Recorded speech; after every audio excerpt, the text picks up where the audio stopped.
And we are live with another video before Arsenal play West Ham tonight. But this is a discussion that I think every fan base, every fan wants to know about and talk about. And especially the Arsenal fan base is going berserk about it because everyone wants to know whether are you Arteta in or are you Arteta out. And that is the main discussion that the Arsenal fan base keeps on having every day of the week. Whether we are playing, whether we are not playing, whether we are winning, whether we are losing, the discussion on everyone's mind is, are we Arteta in or Arteta out? So I am here, Arteta in, with Steven, who's Arteta out. And before we go ahead and get into the discussion, and maybe other people joining in as well, as I was told that a lot of people are interested in this. So what do you feel? Before that, how are you feeling now, Steven? Yeah, I'm feeling okay. I'm feeling okay. Yeah, just waiting for the lineup and waiting for the game today. I've got nothing else to So do. are you confident about the West Ham game that we'll be winning No, it? no, Any particular reason for that lack of confidence? because David Moyes has managed to get every single bit out of his players, and okay, there's been moments where Arteta's managed to do that, but I just feel at the moment if you look at the two squads and what David Moyes is managing to achieve with that squad, it's going to be a very, very tricky afternoon. Very tricky. It's going to be a lot harder than the Spurs. And just quickly thank you, Stephen, for that. But just quickly, I would disagree with that. But before, I want to just send one message out to I the knew you people who are disagree, but watching. there you But before that, just want to send a quick message to anyone who's watching. Guys, the thing is that if you have any questions or you want to get into the debate and do not have the time or the opportunity to get on to the stream, just drop your questions in the chat. And whether it is going to be to me or Steven, the answers will be coming from our side. So just do that quickly. If by chance I spoke to a lot of people who said that they may not be able to join the stream, but at least you can definitely put your questions out there. And what I will also do is quickly add the link in the description. Sorry, in the chat as well before we go on, because once we go on Technically, it's a and link for Arteta's P45. because once we start going on and once we get into the debate, we don't tend to stop. So that is another thing that has happened before as well. And so I have done that as well. I put it in the chat as well. So for anyone who wishes to come on, you are welcome. And don't forget to follow me and Steven on Twitter as well. Steven, a quick shout out to your Twitter handle before we start off. Yeah. Twitter handles at sfeatley, or you can find me on sfeatley TV, my own YouTube channel, and go over there and give it a subscribe. We're trying to get to 1,000 subscribers and trying to get it monetized as quickly as possible for Children's Liberties Foundation. And just a quick comment with regards to that, Steven is quite vocal against Arteta, so you know what kind of content to expect there. But yeah, now let's start off with the debate. The first question that I have for you is, again, I mentioned this on the tweet that I sent out before I set up the video. And hold on, I got a message from Daniel. He's asking me to come on one of his videos. I'm just telling him that I'm in a video right now. But okay. So the question was, again, Steven, a lot of our Arsenal fans who are Arteta out say that we don't have any tactics or we don't play any particular style of play. Even though the Arteta in fans disagree, because we know that there is a style of play that Arteta employs. Whether that is the correct style of play for every game or not, or does he need to change, that is a different question. But can you see the style of play that we are employing and the tactics? In certain games I can see it. In certain games it's like he's put 11 players out there and just told them go do it. And but you can see the sort of style he wants to play. He wants to be more expansive than he was last season. Last season we were just mainly focusing on counter-attacking football. But the problem I find with it is that, and the reason I don't agree with it, is because we haven't got the midfield to do it with. Right, we haven't got the players in the midfield to do it with, and if he knows he ain't got the players to do it with, right, then why are you playing it in the first place? Right, why aren't you then trying to either adapt it for certain games, certain opposition? Because opposition is going to be different for each game. For example, if you're going to play Tottenham, for example, you're gonna know you're gonna sit behind the ball. You know you're gonna dominate the ball. You know you're gonna do this and do that, but you've got to make use of that and make your best chance of that and be wary on the counter. But if you play a Man City, you're going to end up playing like what Tottenham do, which is low block and try and hit one on the counter. But it feels like in a minute he's too stubborn, and it's got to be one set of formation. And it's something that really wound me up with Wenger because it always had to be the same thing every week, and it gets too predictable. See, the thing is, I get your point, which you are pointing out with respect to Manchester City. But one of the other things is that yes, we have not been beating Manchester City. The problem is now a lot of teams haven't been able to beat Manchester City, maybe apart from a United. That Solskjaer has Pep's number for some reason. I will not deny that. But the thing is, don't you see that a lot of teams like Manchester City may be one of the best teams in Europe right now, if not the best. So I get it that we lost to Manchester City, but even in the second game, you can say they were a bit complacent, but we were also matching them quite a bit with regards to play to That play. performance was shocking. That performance was like, it was more like Arteta just went to Guardiola, said, "If I bend over, which way do you want to do it?" But no, but hold on. I just It want really to did. It was just like, how many do you want to score, and we'll just go over. We'll just go with it. Like, it really just not. There was no sort of. There was no effort. I just didn't feel any effort or fight from the team. Whereas you can see with Man United, where okay, right, Man City, if you look at it, they should be walking all over everyone, right? But even Leicester, for example, Leicester went to their stadium and smashed them 5-2. Why can't we go and do that? This is the point. Why can't we go and do that? Why we beat can't them 3-1. yeah, Leicester. but this, yeah, it's all right beating Leicester 3-1. But what I'm saying is, when they go to the Etihad or something, instead of just playing, oh yeah, let's try and keep it 1-0. Let's try and get away with not such a bad conceding the goals. Why can't we actually go there and think, no, let's take it to them? Because every time the team has take it to them, they've gotten some sort of result out of them, right? Even Norwich City last season. I mean, this is only last season. Norwich City last season took it to them. They beat them 3-2 at their own ground. So this is what I'm saying, is that we shouldn't be just scared. And it's like how teams used to look at our invincibles in that tunnel. When they look at that tunnel, they look at a team and go, "Oh shit, we're fucked," and they'll lose the game before they even get on the pitch. We shouldn't be like that with Man City. We should not be like that. We should be thinking, yeah, okay, they might be outnumbering us, they might be better than us in all sorts of areas, but we can at least put a fight. Because if we lose and there's a fight, yeah. I don't give. Look. I'll quite easily say there's nothing Arteta can do. Right? We've given it our best shot, we've lost, but there's just sometimes there's no fight from the team whatsoever, and it's just same substitutions, just no sort of thinking about whether to change it or anything. So it's just, Can I ask you one thing quickly? What do you think is the priority this season? Is it Europa League? No, I'm saying now, based on now, or maybe 1 month ago. Europa League? Yeah, because it's either that or the Conference League. But if we don't want to be in Europa League or in Europe whatsoever, unless it's the Champions League, we might as well stay. We might as well go one back one position and go 11. Yeah, the reason I asked you, that is because if you remember Manchester City versus Arsenal, we lost the game 1-0. I'm not denying that. We had a knockout game against Benfica at the end of that week, and they had a Champions League first leg at the end of that week. Now, I am not denying that we could have done better. I'm not denying that.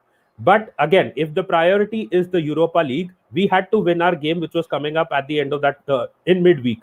So I agree with you to an extent that we should have played more with more energy. But again, if we are saying that the main focus is the Europa League now because of what has happened over the season, then I don't blame Arteta and the players for not putting in too much effort there, trying to get something out of it.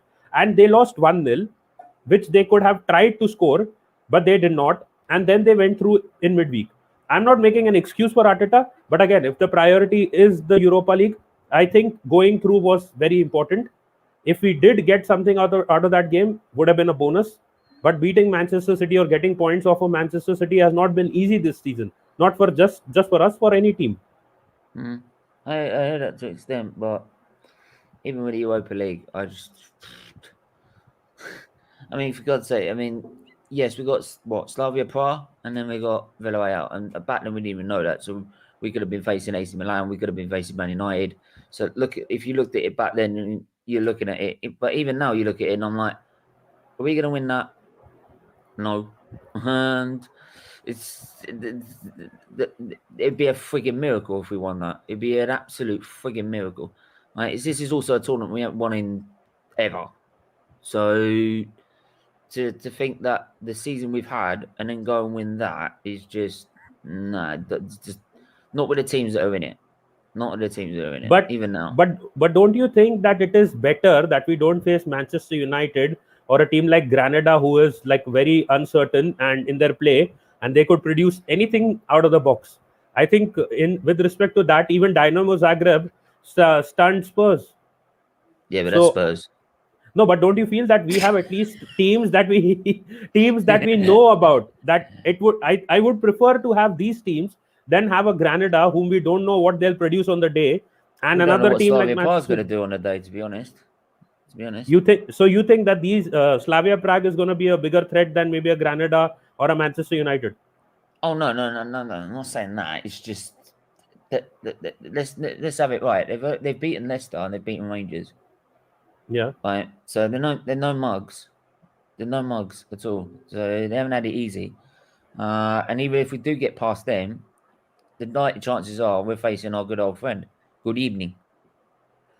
What? So coming to that, if we end up beating Unai Emery, does the fan base then say that Unai Emery, no, Arteta is better? We have the right man. Does that argument end there? Not quite, because he's still won 3 Europa Leagues. This guy's a specialist in it. Let's be honest. I This guy's a understand. special. He's a specialist in it, and now he's back in Spain where he is in usually. And every time he's won Europa League, he's been in Spain. So Yeah. yeah. That is why the question becomes more important. If Arteta beats Unai Emery over the two legs and he sends him back home, Yeah, does you say that, but then yeah. again, like this it is still very inexperienced. You can't until he's won the amount of stuff that some managers have won. You can't really put against that. You could say maybe on current form, you could say he is better, but then you could also say like, okay, but look at the start of this season and look at the start of Emery's season before he got sacked. Right, to the same point when he got sacked, he had lost double the amount of games that Emery had lost. He only lost 3 games, Emery. Right, and he'd by that point Arteta had lost 6 or 7. So you can, when it comes down to it, you look at managers, you look at their CV, and when you look at their CV, right, Emery's miles ahead. He's miles ahead yet. Arteta could get there, but it's like I said before. We should, as an Arsenal Football Club, we should be sitting here training a manager. Right. The only thing we should be training is players. We shouldn't be training managers. No, I understand what you're trying to say there, but again, the comparison was when Emery was sacked, he was 14th. Arteta was also at that place at one point of time. But the difference, one of the major differences is that Emery had lost the dressing room. Arteta hasn't yet. Emery had lost the faith of the fans as well. Arteta has his two But you say that, but then sections. David Luiz and Willian were coming out saying we want this guy out. But hasn't Willian improved since then? And David Luiz is still the same, but he's putting in decent performances, making the errors. If Willian didn't want to play for Arteta, he would have never improved under Arteta after that. See, there are a lot of stories going around, and if you think about them, Danny Ceballos never said anything bad about Arteta. He's been one of the shittiest players in our squad this season. Yeah, So, that's correct. Yeah, so and then but then to put it on top, what's he doing on Thursday? Put him at number 10. At what point is Danny Ceballos at number 10? he My almost God. created a chance for Look, Aubameyang to score. the only thing I put him forward for is be part of Carly Minogue's fucking video spinning around. But Steven, Danny Ceballos, when he was used to play for the Spanish under 17s and 19s, he used to play Yeah, but more for. that's under 17s, 19s. We're talking first team football. We've already tried this with Ceballos. It don't work. It don't work. He's useless. He's absolutely useless. And he was exactly the same. That's why when you brought the likes of Odegaard on, and then you brought Martinelli on for 10 goddamn minutes, right? But even 10 minutes, look what he did. Literally 2 or 3 opportunities in those last 10 minutes. This is why Yes, I'm saying start him. This is why I'm expecting West Ham. He should be on the pitch. He should be on the pitch now. he will be. He will be. See, the thing with Olympiacos, I had mentioned it on a lot of videos that we went there. We would be going there to win the tie and not the game, and that is exactly why we started the likes of El Neni and Ceballos. El Neni and Ceballos will never be playing a game where we want to score goals and we want to take it to the opposition, Really? Because because I'd pick him. I'd pick Neni over Xhaka and put him next party. El Neni cannot play those forward passes and the through balls that Zaka can play. So Yeah. he has less Do you know what mistakes El in Neni him. doesn't do? Create Less assists for own mistakes. goals. Yes, I get that. But Danny Ceballos, then how many assists has Danny Ceballos created? He gave another one in that Olympiacos game. Even playing as a player who was playing as a cam, he still gave away the ball and he gave an assist away. So, see, no one denies that Zaka doesn't make mistakes. But then the flow of Yeah, the game is also important. I get that, but if we've got Partey there, right, Yeah. who's a good ball carrier, takes the ball forward, takes risks. I'd rather him take risks. We know the quality he's got, right? El Neni as D. When I look at DM, I'm looking at someone who's going to be composed, just play it safe, right, and bring control to the game, right? El Neni is more, he's not going to take risks. We know that. We know he's going to take risks. He's not going to pass the ball forward or anything like that. I'd rather do that than get the ball under control, to give it to Partey, do what he's got to do, right? Then Xhaka trying to say, I'm going to do one long ball and end up giving it away and scoring a goal, right? Even the Leicester game, Tillemans, not composed on the ball, loses It it to wasn't Tillemans. And then exactly what did he Zaka. do? He just runs alongside him, like, here you go. No, Right, it jog on. wasn't completely Zaka there. The pass was played to him in between two players again. It could have gone either way. I'm not denying it. I do blame Zaka as well, but the initial pass also that came from Pablo Mari, I think it wasn't the best pass to play. That is why when I said about the Ceballos one that happened recently, I blamed Leno for it as well. Why do you want to play a pass to a player who's in between two players and he doesn't have too much space to do anything with it? And when you know that these guys are error prone. One more thing, just want to quickly add, what happens with Thomas Partey plays next to El Neni is, because the opposition knows that El Neni is not going to be playing those long passes or anything special. If you cover Thomas Partey, the creativity becomes a problem, because El Neni doesn't play good passes. El Neni will not be expected to play those, and he gets crowded. If Partey has one player next to him and he can't get the ball, so that is another issue. That is why Zaka is being preferred. And another thing, when Tierney pushes forward, Zaka slots into that left back position, and then he cannot do that because he's not left footed. Oh, that's why I left it. That's why I left so I gets exposed. See, Zaka is not world class. If anyone says Zaka is world class, he's probably drunk from the weekend. Xhaka should not even be above bang average. Yeah, but the problem just is being generous. But the problem is the quality that he has with his passing range, and that he can slot in as a left back when Tierney pushes forward, is the reason he's playing. Because there's not much else left. There is. If El Neni had the same passing range, this is the thing. This is why I say, right, if we know we've got no midfield, so why are we deciding to play a system that's got an extra midfielder? When last season we played one that's got two midfielders, and that worked pretty much for the rest of that season, all the way after lockdown. That worked and got until we won the FA Cup. So I just, again, that's why I'm saying, you can play a system. You've got a system there that works, right? I know you're trying this new system, and I get the fact you want to try it, but if it's not goddamn working, switch it, right? That's what managers do. That's what subs do. That's what subs are there for, right? You make changes to switch the system, right, to try and find another way around, right? Not just stick with plan A. No, I do understand what you're trying to say. He started off with 3-4-3 this season as well. But what happened is, when Liverpool beat us 3-1, I think he realized in that game, that was in the league, that if I want to beat bigger teams, I cannot use that system. Because when I go more defensive, teams exploit that in their favor and they keep control of the ball. And eventually he changed to a 4-3-3, which was his original system from Man City as well. The only thing that he needed was better players. Now he did get a, eventually the 4-3-3 became a 4-2-3-1. But if that is why we say we do see a system, we do see a tactic. As you said, we need better players. And we agree with that. Any Arteta in fan will never say that we don't want better players. We want better players. We don't want Granit Xhaka. We want another better midfielder with the same attributes who can You say give that, Tierney the but freedom.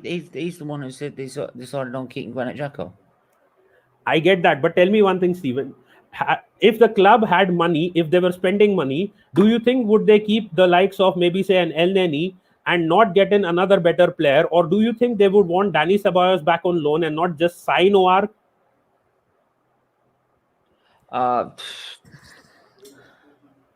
This is where this shows the ambition of the club. I get the fact he wanted the keeper because he ain't gonna get a while, right? And I get that to a sense, but then again, you look at that, and then you look at Holding, you look at Louise, Bellerin. I mean, for God's sake, I mean, some of these players that he's insisting on playing and keeping, right? He's gonna keep these lot. I don't care what anyone says. They are gonna stay, right? Because that's what he wants. Right? And I'm sorry, you ain't winning titles with the likes of Bellerin, Holding, Louise, right, or Xhaka, right? You ain't winning nothing. You win an FA Cup in a one-off performance, great, but you won't win a title. They haven't got the bottle for it. But unfortunately, Arteta wants to pick these players, and this is why I'm saying you're going to give him so much money in the summer to go spend on players. I'm like, if you're keeping this lot, what the hell am I going to give you money for? If you remember, I said this on I think Igal's channel or your channel, I don't remember which one, that Bellerin has now become a Europa League right back. He's playing him in the Europa League. It's not even Europa League, mate. He's not. The only thing he's good at is growing trees, and that's it. No, the thing is, but again, we need a right back. Will the club sign a right back for Bellerin to be sold? Look, there's not even relegation teams that want him. That says it. No, I get it, but what I'm asking you is, the club didn't sign a right back in the summer. Ainsley didn't want to stay. Ainsley, because he didn't want to play right back, he wanted to play in midfield. He went out on loan in January. He didn't go to Southampton because Southampton wanted him to play as a right back. He went to West Brom where he gets to play as a midfield. So we don't have another backup right back. And the only one we have right now is Bellerin. He didn't even play Bellerin in the league game. He played Chambers, if you remember, who played decently well, because I think he feels Chambers. Hang on. Who played in the Europa League game? Right? Bellerin did. Yeah, he said it was going to be Cedric. No, I told you he wasn't fully fit. That is why he was only on the bench. And come on. No, he just came back. If you remember, Cedric was not in the squad in the previous game in the Premier League. He was injured and he was not there in the squad. In the next game, he didn't play him. He brought him on as a substitute, if I remember right. So the thing is, Bellerin started that game. So the main thing is, after that, I could see that he thinks now that Bellerin is my cup right back, that is in the Europa League, and my main right back is going to be Cedric, and Chambers is going to be my backup right back, and possibly he's going to sell Bellerin at the end of the season, who might himself want to leave as well. So that is a win-win. What I don't get is why. Yeah. No one wanted to buy Bellerin in January. No one wanted to buy him in the summer. No one was the buying period. That says it all. No, Barcelona and PSG are two clubs who are linked with them strongly. Yeah, they must be smoking something. I don't know. The president, the guy, Morata. There's only one reason. Barcelona. There's even a reason. It's the same reason Barcelona were interested in Arteta in the first place. It's cheap. They've got no money. They're broke. Yeah, exactly. So does it matter to Arsenal if we sell Bellerin to them? Because I remember some fans on Twitter when they got that link that Arteta's linked with Barcelona, and that was it. Oh, look, he's a brilliant manager. He's getting linked with Barcelona. No, God's sake. No, but Stephen, I know you're not, but no, but I just want to say one thing. If the guy is going to Barca to replace Koeman, there must be something that they see in him. Otherwise, they would stick to Koeman and keep him. Go. We'll bring it back some other time. No. I'm just asking you. If they are bringing Barca is actually bringing in Arteta to replace Ronald Koeman, whom they can easily keep if they want to, because he already has a contract with them. That means they must be seeing something and also bringing him in for some particular reason. I'm not saying he's better than Koeman, but they must be thinking that he's doing something right at Arsenal that they are able to see. Possibly. Because do you feel that Koeman is obviously a good manager? According to me, I guess you would agree with that. And if they're bringing a guy whose first job is Arsenal, it's not the best I've ever seen, but he's all right. It's not dreadful. I feel he was one of the top contenders. Holland was one of the top contenders for the Euros. Had those injuries not happened, and I still feel they could still be in the upcoming European tournament. What, Holland? Yeah, Holland could have been, but Koeman left them at a very wrong time, and since then even Van Dijk got injured and all other things happened. Nah, they're not. I mean, they're not even guaranteeing Van Dijk will be there. So, nah, they're not the same. It's a shame because Netherlands should win a World Cup in the US by now. Yeah. So what? If I remember right, I think it was around the same time that Van Dijk got injured that Koeman decided to leave Holland and go to Barca as well. Maybe that could be something that because face the embarrassment. No, because it was declared at that point that Van Dijk would be gone for a year, but he's already back in training now. So who knows? I feel he would be back for the Euros. I think that'd be a massive risk if Holland decided to take them. Right, it's like how Rooney was injured at one point before. I can't remember if it was 2006 or 2004. I think it's 2006, and we took the risk, and it didn't pay off. Yeah, I remember that. No, it's 2004 because he ended up getting injured halfway through the tournament. No, I think was that 2004 or was it 2000 after that the World Cup 2010? It was 2004 because he ended up getting injured about halfway through it against Portugal, which didn't help. Yeah. So. Yeah, I remember. I don't remember the exact year, but I do remember a bit of it. And before we get into that, we have Sam here as well, another Arteta out guy. I think the Arteta in guys are either in the chat. All right, how you doing, mate? All right. I'm not bad. All good. Sam, so the first question that we were just discussing, Barcelona wants Arteta to replace Ronald Koeman. They must see something good in him. That's just the rumor mills going. That's him trying to put two and two together. Listen, that's not happening. Because Barcelona got no money. Yeah, I mean, why would they go for Arteta? There's so many other managers who would do a better job. You know, I mean, we're just being realistic here now. I mean, come on. I mean, no, but still, why would such a big club replace? Well, because he's got Barcelona history, right? He comes from the Barcelona academy, so you know he's got a history in Barcelona. Yeah, well, because I mean, he could be a cheap option or whatever. I don't think there's anything in it because it's just lazy journalism, lazy link because he's got a Barcelona past. He's Spanish. Yes, he's looked upon as a promising manager still. I mean, listen, I've no doubt that Arteta has the potential to become a good manager.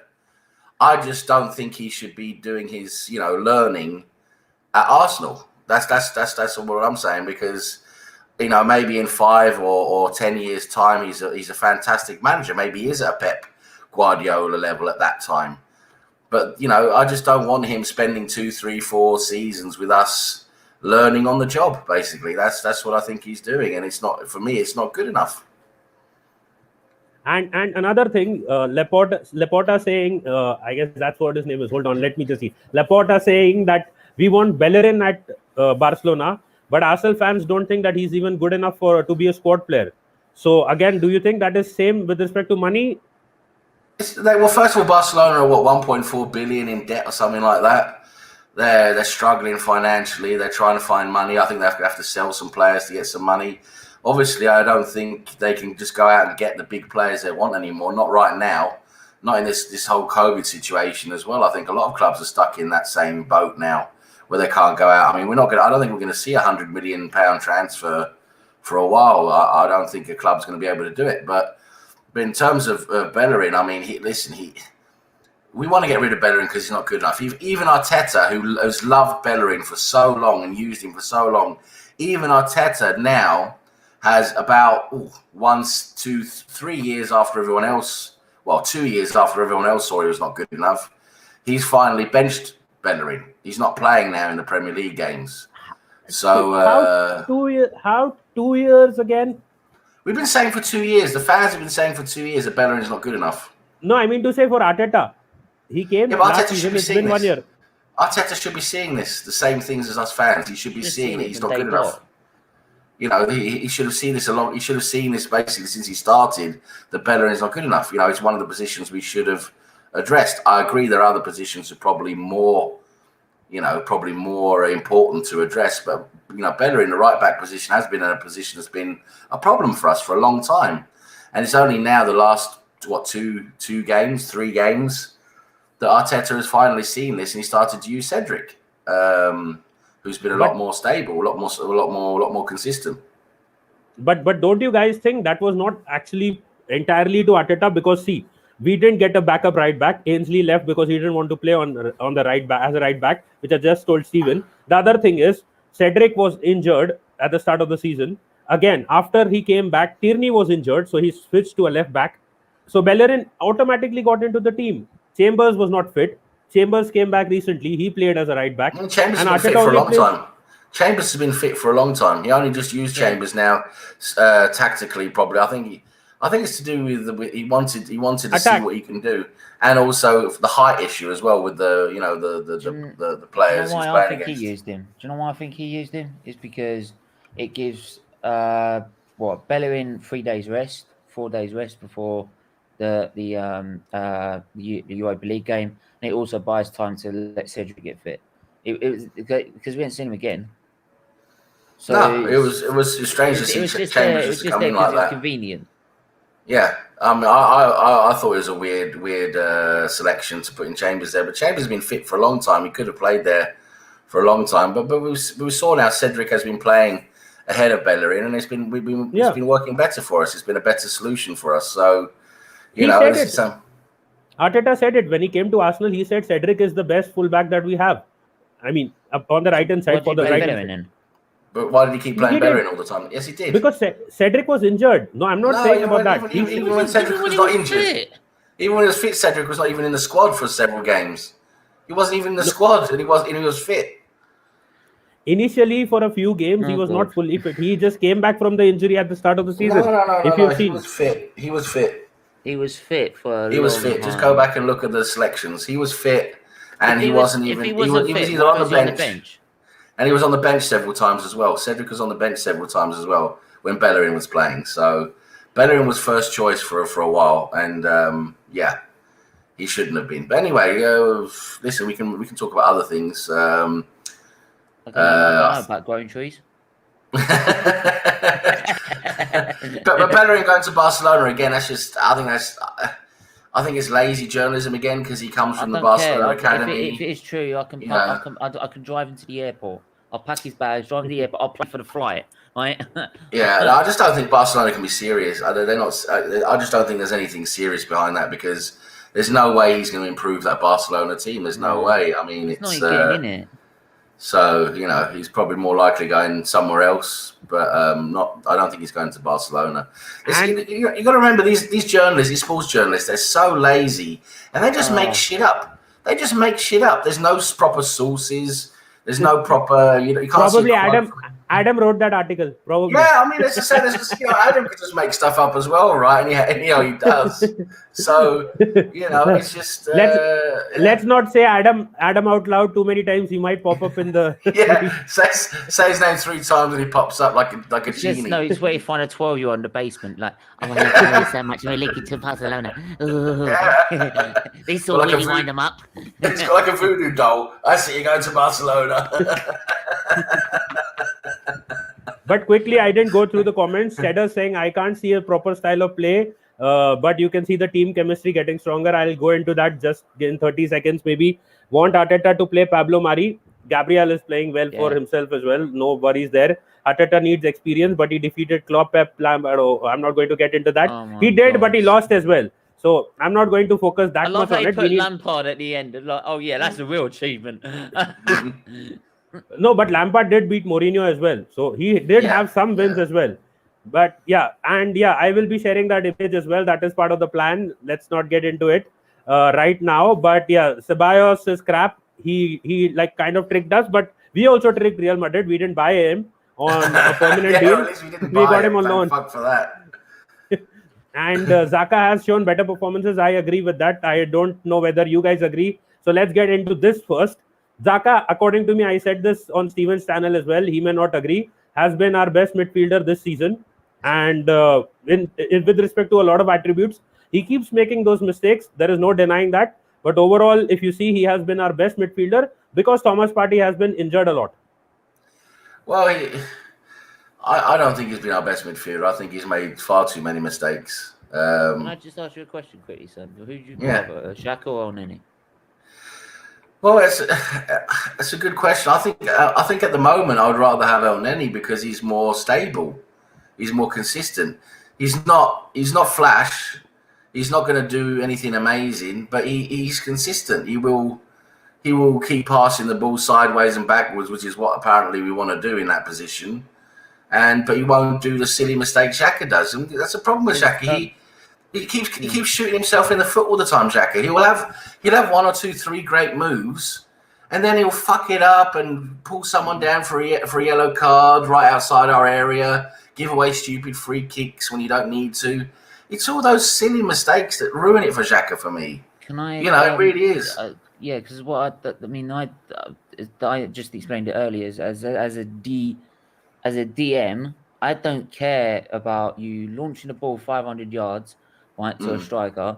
I don't care about that, right? That's what Partey's there for. He's the ball carrier. That's what his qualities Partey's there for, right? I'm more like, I need you to sit in front of that back four and take control and just stabilize. So when they're on the attack, you nick the ball, you cut the ball out, you bring it. Even if you have to pass it back to a defender, you play safe, right? You play safe, and then we can build on from there, right? That's what I'd rather do. Rather than Xhaka, very good at that. Try and do that, and then decide, oh, I'm going to be really clever, and then try and do a Rabona cross, and end up taking off someone's the opposition's head and going in the goal, right? Yeah. I mean, Elneny does that job very well. I've watched him quite closely a few games, and sitting in front of the back four, he's very good at positioning himself to get the ball. He's always open. He's always available, and that's what I like with Elneny. And I agree, he's not flash. He's not spectacular. He's not Paul Scholes. He's not going to be zipping that ball around like an amazing, passing foot. But what he does is really well is he's always that option for the defense to get the ball out into midfield, and then it's up to him. Elneny then will transition the ball to the next player, and he's always available, and he's very, very consistent at doing that. And for me, that role is just as important as what Xhaka's been doing now. Unfortunately, with Xhaka, he's just got too many mistakes in him. That's the problem. I just don't trust him. I don't trust him. I know there's ability in him. There is ability in him, and yes, I will agree that he has been better the last couple of months. He has been a lot better because he's been more stable, more consistent. But he still makes mistakes, and he's just all those mistakes he's made before and everything. It ruins his whole, reputation for me. And it's just like, we can do better. And I'd rather for the sake of minimizing mistakes, I would like to see Elneny given a chance. I still say that Elneny's not good enough. He's not good enough. Like, we need better. Yes. But I keep hearing, you keep hearing all these people on different podcasts say, well, who else are you going to play? Well, Elneny. You can play Elneny. That's who you can play. That's what I'm saying. No, but the problem with Elneny is that, again, I will say this again, Zaka's passes are needed because, I had mentioned the stat to Steven on his stream as well. 30% of Tierney's runs are made from Zaka's passes to him, long passes. And again, which I just said some time ago, when Thomas Partey gets blocked, if Thomas Partey is blocked and Elneny plays along with him, Elneny cannot play the ball forward. He cannot pass the ball forward because his forward passes are not that good enough. He can play it sideways, but then the creativity is hampered and impacted. Just a quick look at the tactics that we play. I'll just quickly explain it in 30 seconds. Hold on. So now when we are playing this, if you can see the pointer that I have kept on Tierney pushes forward. Xhaka slots in the left back position to replace Tierney in the back line. And what happens is Cedric isn't the one who goes forward a lot. Saka is a left-footed wing attacker who's playing on the right-hand side, and Arteta plays a right-footed attacker on the left-hand side. So both of them play as inward forwards, and they cut into the box and they take their chances. When we are playing without the ball at our feet, Saka moves forward and joins the striker, and we turn to a 4-4-2. So because of that formation as well, Xhaka's role becomes more important, because if you are playing a 4-4-2 again with two people up front, your midfield becomes a bit empty. And if Tierney falls back, he'll fall back into the midfield position, but Xhaka is slotting in because there will be a counter attack because of the empty space in the midfield. So what's hold the on. problem? Do you know what the problem with that is? Yeah. Right, once you've attacked down the middle, you only got Partey there. You only got Partey there. You're right. You're right. Yeah, sorry. Finish off, Stephen. Sorry. Go on. Yeah, because Tierney's not a DM. So and Xhaka needs to cut. I get Xhaka might want to fall back in the left back position, but until like Tierney runs back, which usually he does. Yeah. You need him there. Once he's there, right, Xhaka needs to get back in the midfield, but then he doesn't end up there. He needs massive amounts of space in the midfield for the teams to exploit. Even if they're slowly building up the play, right, you're still seeing only Partey there, and you're like, where the fuck's Xhaka gone? Right? Where the hell's he gone? Right? And that's why we end up losing the midfield battle, is because we haven't got the Partey and the Xhaka there, because Tierney fall back, but Xhaka doesn't usually think, and then thinks, I've got to stay here. No, you've got to go back to your position. No, generally Xhaka is either slotting in as a left back, or he's already here. He doesn't move much. He plays his long ball from there. Thomas Partey is the ball carrier who moves forward with the ball. So it is Thomas Partey who is generally in an advanced position than Granit Xhaka being in an advanced position. I get that, but what really winds me up, and what winds me up every time, and all right, we won this game, brilliant, right? Smith Rowe, right, and Odegaard. Yeah. The reason we got Odegaard in is to stop burning out Smith Rowe, not to now start putting Smith Rowe on the left. All right, he's been great down the left. That's a problem. That's great, and Willian has been half decent down the left as well. Right, but I'm going to keep saying it again. What does Martinelli have to do to get in his? Does he hold hold Arteta at gunpoint and say, "You put me in this team or else"? Right? Because in the 10 minutes that he played against Olympiacos, we had 2 or 3 chances. Yeah. He's involved in all of it. And that tells me in 10 minutes he should be playing every week. He shouldn't be on the bench. And if you're going to keep benching him, and I said that at the start of the Olympiacos game when he was on the bench again, right, for no reason, right, and I'm sitting there saying, if you're doing that to Arteta, if you're going to do that to him, do yourself a favour and do Martinelli a favour and sell him, right? Sell him and let his career grow, because you're destroying a young player's career, and it really winds me up, because I hate to see young players have their career destroyed because managers don't decide to play him over no reasons. There's just no logical reason. Before we get into the Martinelli side of things, just want to say one thing and go to Sam on the tactical side of things. Arteta himself recently came out and said that Martinelli is not doing anything wrong and he will get his chances. So we know that Willian is not our long-term plan. It is Martinelli. The fans need to just calm down a bit. He is still 19. He has a long way to go. He's at Arsenal for 6 more years after this. He will be played. It's just this year that he is right now coming back from a long-term injury, and Arteta has assured that this guy will be playing for me. So, but before we get into the discussion, that discussion is also on the cards. But Sam, you wanted to say something about the tactics. Yeah, I was just going to say a couple of things. First of all, when you look at the overview there, you see the problem with Xhaka straight away. Who's got the yellow card? Bingo. But I can tell you one thing, Sam, about that. Yeah, but One thing I can tell you. Do you know what winds me up? Yeah, he gets bookings, but it's not the silly booking. It's always a silly little booking that he doesn't need to get. When he lost the ball to like Tillemans, for example, in the first minute, he doesn't take the guy out and deliberately get a yellow card, right? Which is what some players will do. I don't care if it's the first minute. You've made the mistake. Take him out, right? Don't let him run to the goal and score. Why are you letting? And he's what's worse? He looks so slow as well. He's running alongside of him. He's running alongside of him. He looked so slow. It was terrible. Yeah. But he was running, Pablo Mari was alongside him like that. Fault. Go on, mate. Have a go. Go on. It's on me. Yeah, it's terrible. No, even Pablo Mari made the mistake. Even he did not close him down. It was a fault of both players, not just Xhaka. Yeah, I mean, Pablo Mari could have closed him down a bit more, but yeah, Xhaka was very slow as well. But we know Xhaka is slow. Really, he's not a quick player. Pablo Mari was covering two strikers. I would argue. I would argue that Pablo Mari was looking at and covering Vardy. That's what I saw in that game. Anyway, but Xhaka, slow.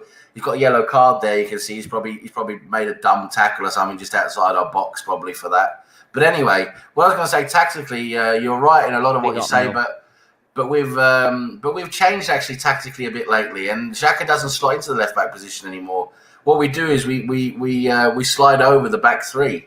So when Tierney comes up now, Gabriel, Luiz, and Cedric, they slide over, and we leave the right side more open now because we're going forward we're leaving ourselves more open on the other side to go forward with more players.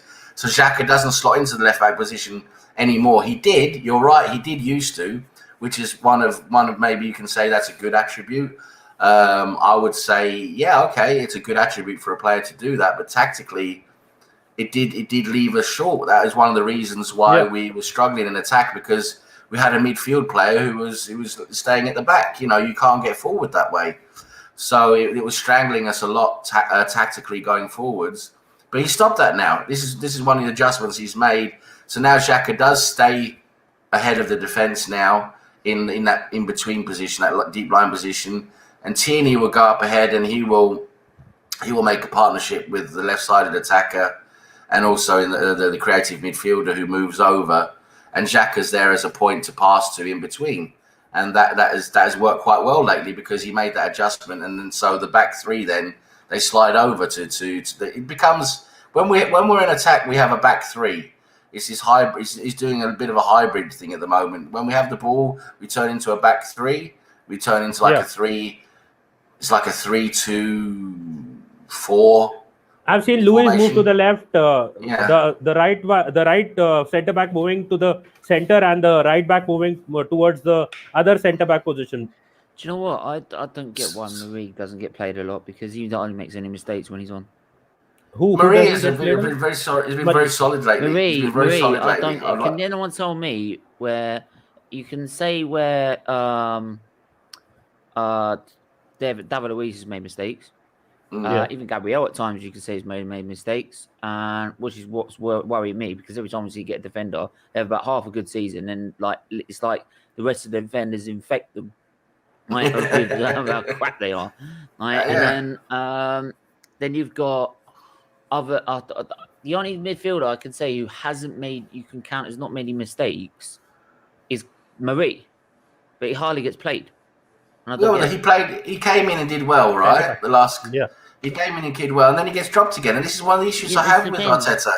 Is his man management. Players are in form, he drops them, and then players who are not in form, i.e. Bellerin, unless it's his favourites like Willian, i.e. Willian, he just keeps playing them. I know he's changed it now. I'm talking about earlier in the season.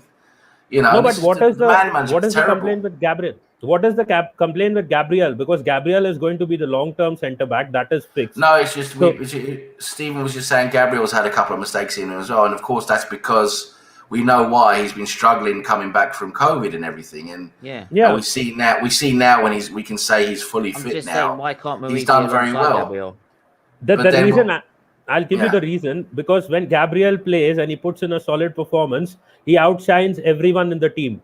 Pablo Mari is a good defender. I'm not denying it. But does he have what Gabriel has in terms of being the best player on the pitch? I don't think so. He is a very good backup. Unfortunately, we can't play two left-footed centre backs. If Why? we could have, We can Why? play two right-footed. Why can't we play two left-footed? Hang on. He's done it before. And it's worked.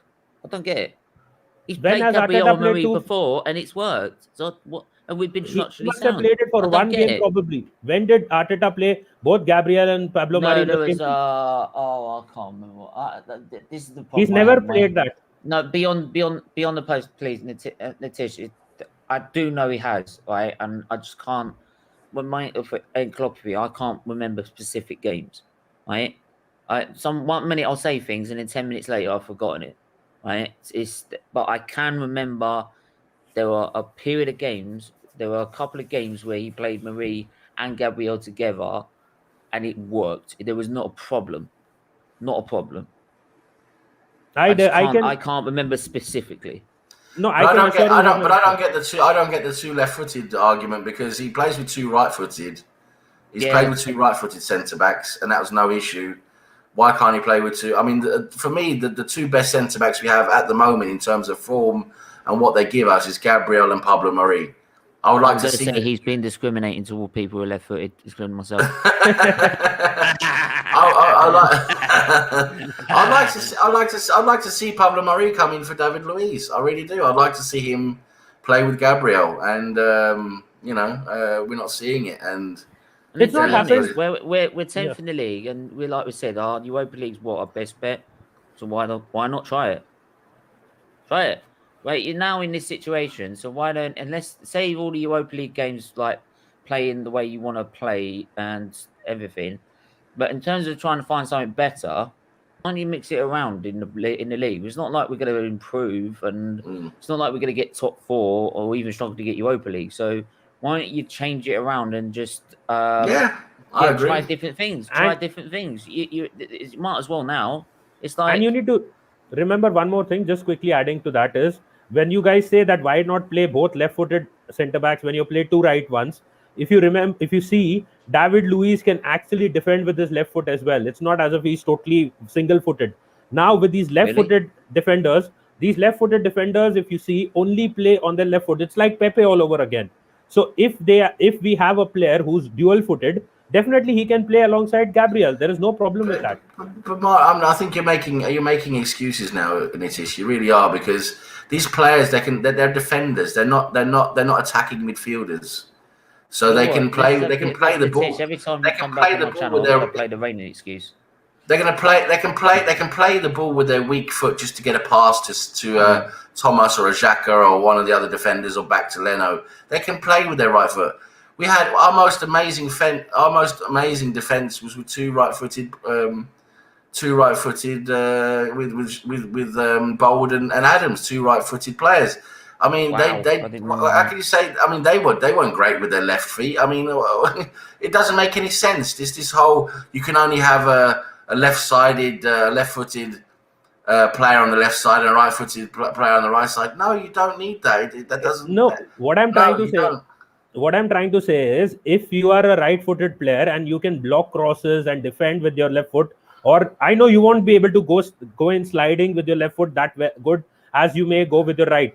But what happens with these left-footed players is they generally don't tend to use their right leg. Like, look at Pepe's example, or look at even Pablo Mari. You may barely see him cross anything or pass a ball with his right foot. They don't tend to do it. Even Gabriel barely tends to do it. So it becomes very difficult. And even with David Luiz, if you see, he can defend the ball. He can't kick it long. He can't play a very good pass with his left foot. But he can defend with his foot. And obviously, you need aerial capability as well, which David Luiz has more than Pablo Mari. I would disagree. I think Pablo Mari is good in the air as well. I disagree with that. I think Pablo Mari is better than Luiz at this time, form-wise. But we didn't get to see Pablo Mari because he got benched. So, that's another issue I have with Arteta, is his man management. His man management is not very good, in my opinion. I think he holds players back a lot when he should be, giving them a chance. And he's giving players who are not in form, he's playing them too much, which is, it's impeding and hurting our performances. And it's been better lately though. He's been better lately at choosing players and using them in form. It's been too long with doing the wrong things, unfortunately. And there's a reason why we're in 10th. We're not in 10th. We're not in 10th through sheer coincidence. We're in 10th through a combination of the manager doing wrong things and the players doing the wrong things. It's a combination. According to TFT, it's all because we're unlucky. It's all the referee's fault. It's player, it's individual mistakes. It's not Arteta's. It's not Arteta's fault at all. No, of course not. It's not players' fault. Well, if you have that argument, it's always just down to the players, and the manager has nothing to do with it. No, do you know what? It's such a weak excuse because I'm just saying. Especially these same people that go on about that. When they go and win against or turn it around against Benfica, for example, one, I didn't celebrate it because I was already flipping because of the second goal. I flipped by that point. My mind was gone and I was going in on everyone who's Arteta in. I was going mad with. So I didn't celebrate it because I don't celebrate that as a European night for me. That's not a European night in my opinion. That's not something to be proud of. We should not have been in that position. And if you want to celebrate a European night, go watch Inter Milan 5-1. Right, go watch Bernabeu 1-0. Right? Yeah, if you're talking about the game in itself, the second legs have been poor, haven't they?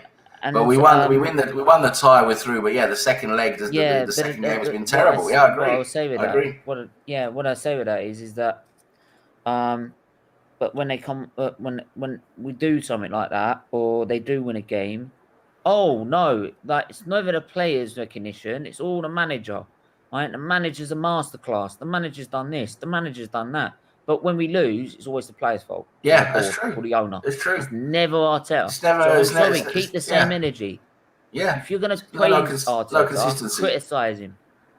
No consistency. No, that's the thing. If you're gonna, and I say the other way around. For us to criticize Arteta when he does something well, we need to give him credit as well. And and that's what I try to do. But the same with the people who are very for Arteta, who very much support him.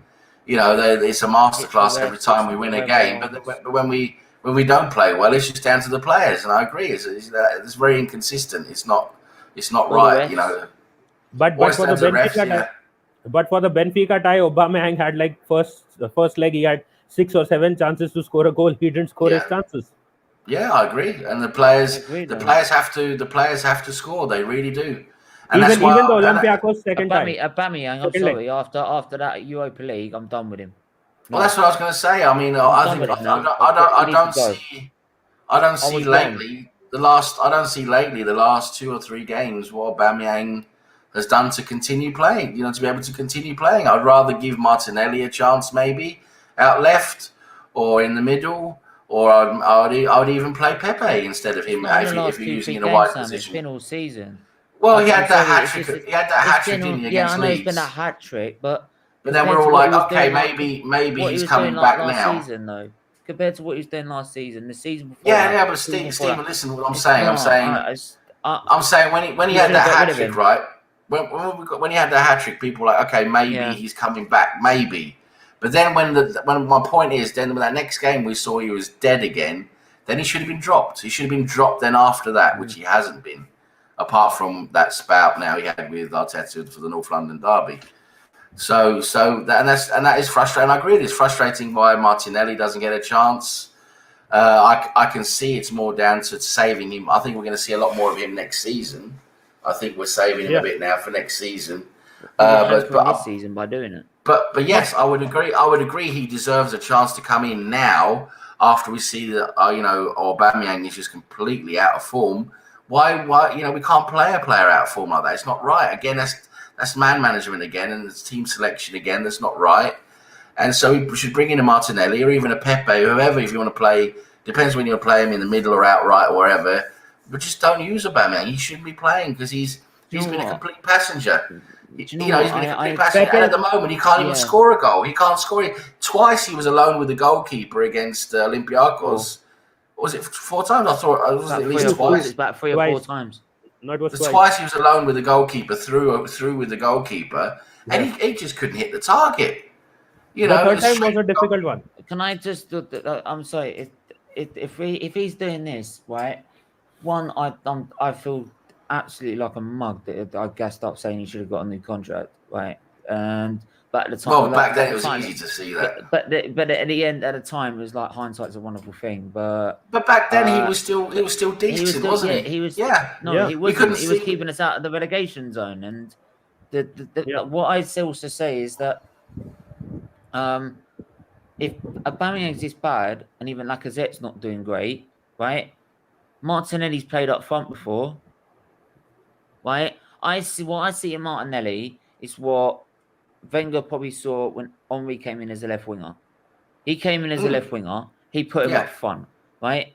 And every time, that's why Henry, when you saw him striking and you saw him bring people into Stayed out play, left, he drifts to the left with the ball, Mm. right? I see exactly the same with Martinelli. I see exactly the same. He's got the pace, he's got the power, right? He's got the finishing, right? He's got the passing. He can do it. I'm telling you, if you let that kid up front, he will do bits there. Yeah. He's already Yeah, I done agree. bits there Yeah, against he will. 5-5 against Liverpool up front. So he can do it. I agree. So why don't he you do it? needs more of a chance. Right. He needs more of a chance. He needs more of a chance. I'm not saying he needs to start every single game and get 90 minutes every game, but he needs to either start a couple of games and get a chance from the start, or he needs to come on and get at least 30 minutes. That's what he needs. We need to bring him into the team and start playing. He started a couple of times and he's gotten injured both the times this season itself. Yes, I know it's And- because of injury, but he's fit now. He should be able to play now. Yeah. He's on the bench, so he should be able to come on. And the other thing was obviously because Aubameyang is our highest paid player and our captain. So obviously he wanted to give Aubameyang a chance to revive himself as well. The Olympiacos game, I thought Aubameyang was only playing so that Arteta was hoping that he can score a few goals and get his form back in this game, because it was a tie which we did not really need to push for a win, but we did get our chances to score. It's not as if we didn't get our chances to score. Even Pepe was very of bad course. in that game. But it's our problem we've had lately. We don't have players who can finish at the moment. Aubameyang, he's been terrible at finishing, and that's why we need to bring on someone else who you should get a different chance. That's what normally happens. If you're not finishing, someone else comes in and gets a chance. That's normally what happens. If we can't keep playing Aubameyang, this is what annoys me. We can't keep awarding players who are not playing well. This is the man management side of it. We can't do this. But can we take I would also just say the last time Martinelli was one-on-one with a goalkeeper, he won 50-60 yards down all the way down Stamford Bridge, right, and put it like it was a piece of cake, right? I'm telling you, if he got one of those opportunities at Olympiacos, we wouldn't have been so nervous about losing a second goal, right? Losing another goal, because he would have buried it. He would have finished the tie. Maybe. We don't really know, but maybe. But anyway, we don't know unless he plays, and I agree. We need to see him play. We definitely need to see him play, because Aubameyang at the moment does not deserve to play. It's as simple as that. I don't care if he's the captain. I don't care how much money he makes. He should be captain. If you don't play well, you don't get to play. It's as simple as that. That's what annoys me with Arteta. Is the players who play well, like Pablo Mari, Cedric, all of a sudden they're dropped. They're dropped again, and then someone comes in who's not playing as well, and then he's done the same with Aubameyang now. And he did with Willian, kept playing him, and then as soon as he dropped Willian because he had to, because he had COVID, and Smith Rowe comes in, and everything all changed. Willian didn't have COVID. He was injured. He wasn't. Injured. He was injured, and then all of a sudden Smith Rowe came in, and everything changed. So Smith Rowe was always going to come into the team. Unfortunately, he was also himself injured. He was fit for a long time before he came in, Nitish. He played a couple of Europa League games. One 15-minute cameo and one full game. He was fit. If he was fit to play, but he wasn't selected because he selected Willian until he couldn't select Willian. And the point was he should have been playing a lot earlier than that. A lot earlier than when he was selected. Anyway, it is what it is. That's what happened. And the other thing that I wanted to address with respect to the team being played as well is Arteta doesn't want Aubameyang's situation to become another Ozil situation. Because if Aubameyang is supposed, say, not played and always on the bench, maybe for a month or two, it will again turn out to be another Ozil situation. I don't give a shit because the people who are playing on that pitch need to produce something. We can't put people on the pitch just because they have a contract. Mm. No, you can't do that. It does matter with respect to the morale of the team. It does matter with respect to the No, it dressing doesn't. No, room. the morale of the It team. does. The morale. No. The morale of the team is better when we're winning games, not when we've got Aubameyang, up front doing nothing and just being an idiot. No, I do understand, but Aubameyang can score, but he is not scoring at present. But again, if it becomes another Ozil situation, this time with Aubameyang, who has a lot of say in the dressing room with respect to his you can say his rapport with the players. So for you, no matter how bad he plays, no matter how bad his attitude is, you need to play him because of his contract. Oh my life! You need to give him some game time. That is what I'm saying. Not That's start what he's from been maybe getting. not That's start. what he's been getting. No. Yeah, so that is what I'm saying. It is because of that reason as well. You don't want to create another Ozil situation at the club, which ends up with how. So you want to keep playing until we get relegated? So do you know? No, do you know what to do then? Do you know what to do? What I'm saying, we need to sell him. Sell him. Hang on. We were playing the same 11 week in, week out. And if you kept playing the same 11 week in, week out, right? I'll tell you right now, we'd be at the bottom of the table. That's how bad it was.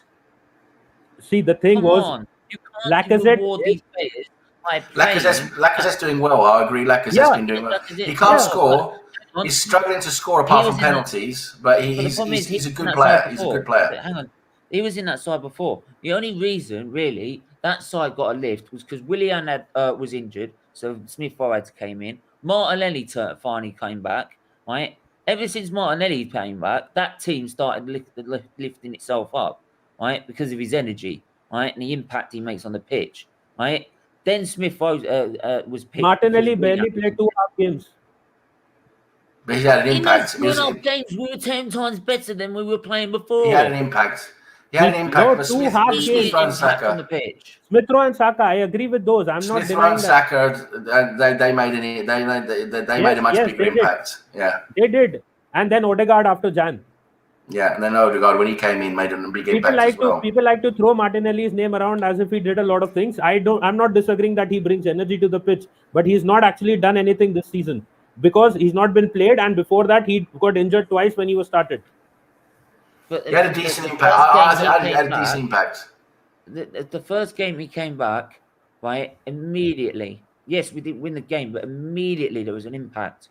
You could see it work. Dangerous. You could see it work better. That's the point. You could see it worked better. Dangerous than Aubameyang. Right, Aubameyang was nowhere to be seen on the left. Yes, right? yes, agreed. This is what I'm saying. If you kept playing, right, that same formation he kept and the same lineup he kept doing, and it didn't change for week in, week out, we would be in the relegation zone. It was not if we kept using that same team. Yeah. The first game, Martinelli came back. He made an impact. Second game, he was started. He got injured. He was gone again. Injured. Yeah. Then when he was played again in the Europa League in the game, he came on. He's been fit for a while now. He's been fit for a while now. He's been saved. I'm just getting to that. He got injured again. Martinelli always wants to play, even if he's not fully fit. He wants to be on that pitch, and that is why also Arteta has probably not played him, because when he tries to play him, Martinelli doesn't care whether he's carrying an injury or not. He just wants to run. I had said this, given this example before as well. There was a game last season, we were winning 4-2, and there were like 5 minutes to go, and it was 4-1 or 4-2. It was done. We had won the game. He was running up and down the flank, trying to defend as well, even though he was very tired. And when you do that, you obviously tend to burn out. And that is when, post that, a few weeks later, he should take control of that and teach him not to do that. I agree with that. So that is.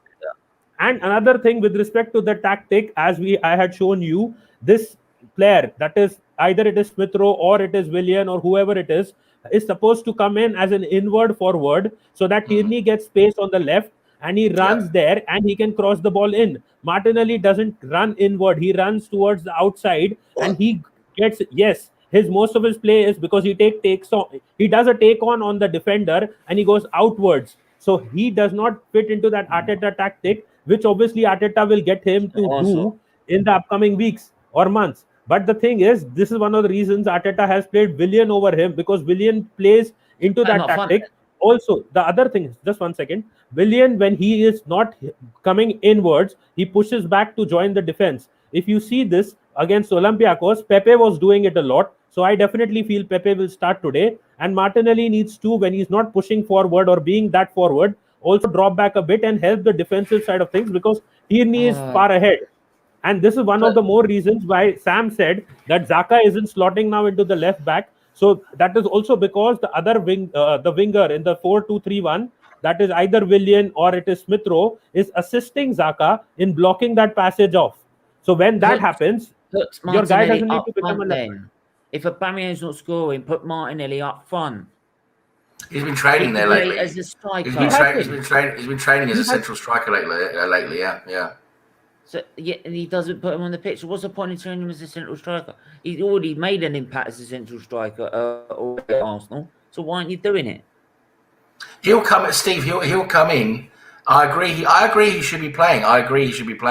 But we will see him. He's not done at Arsenal. I guarantee you that, Steve. We're going to see him. If he carries on the way he is, I literally am saying to Martinelli now, do yourself a favour and get away from Arsenal right now. I think we'll expand your career, because I care about players' careers. Yeah, right? I agree, and I think we'll see. I think we'll see more of him in the league now. Towards the end of the league, we'll see more of him.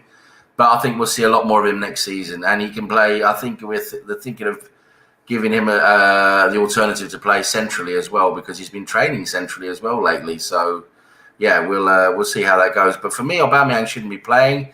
And if you're thinking that whole Ozil situation, well, sell him, sell him. But who will sign him? That is the main problem. I don't care. That's up to the club and the agents to do. That's up to we don't know, but there will be a club that will get it, will want him. We might not get the price we want, because that's the way the market is. And if you want to sell someone, you don't get the price you want. That is just the way it is. But if I would much rather sell him and get some money from him than get into an Ozil situation, because we've seen how terrible the Ozil situation was for us. So we can't do that. We need to learn from that, and then we need to do something about it, which we didn't do with Ozil until it was too late.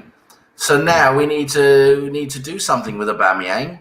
We need to sell him, and Lacazette. Unfortunately, Lacazette needs to go as well. We're not going to get the price we wanted anyway, because he's not played well this season. Yeah, he's been crap. His price has gone right down. Yeah, he should have. It's not the price it was last season. If we sold him last season. Exactly, and we wouldn't have sold him last season anyway. Like you said, we all went into that contract all together saying, yes, it's great, he's signed.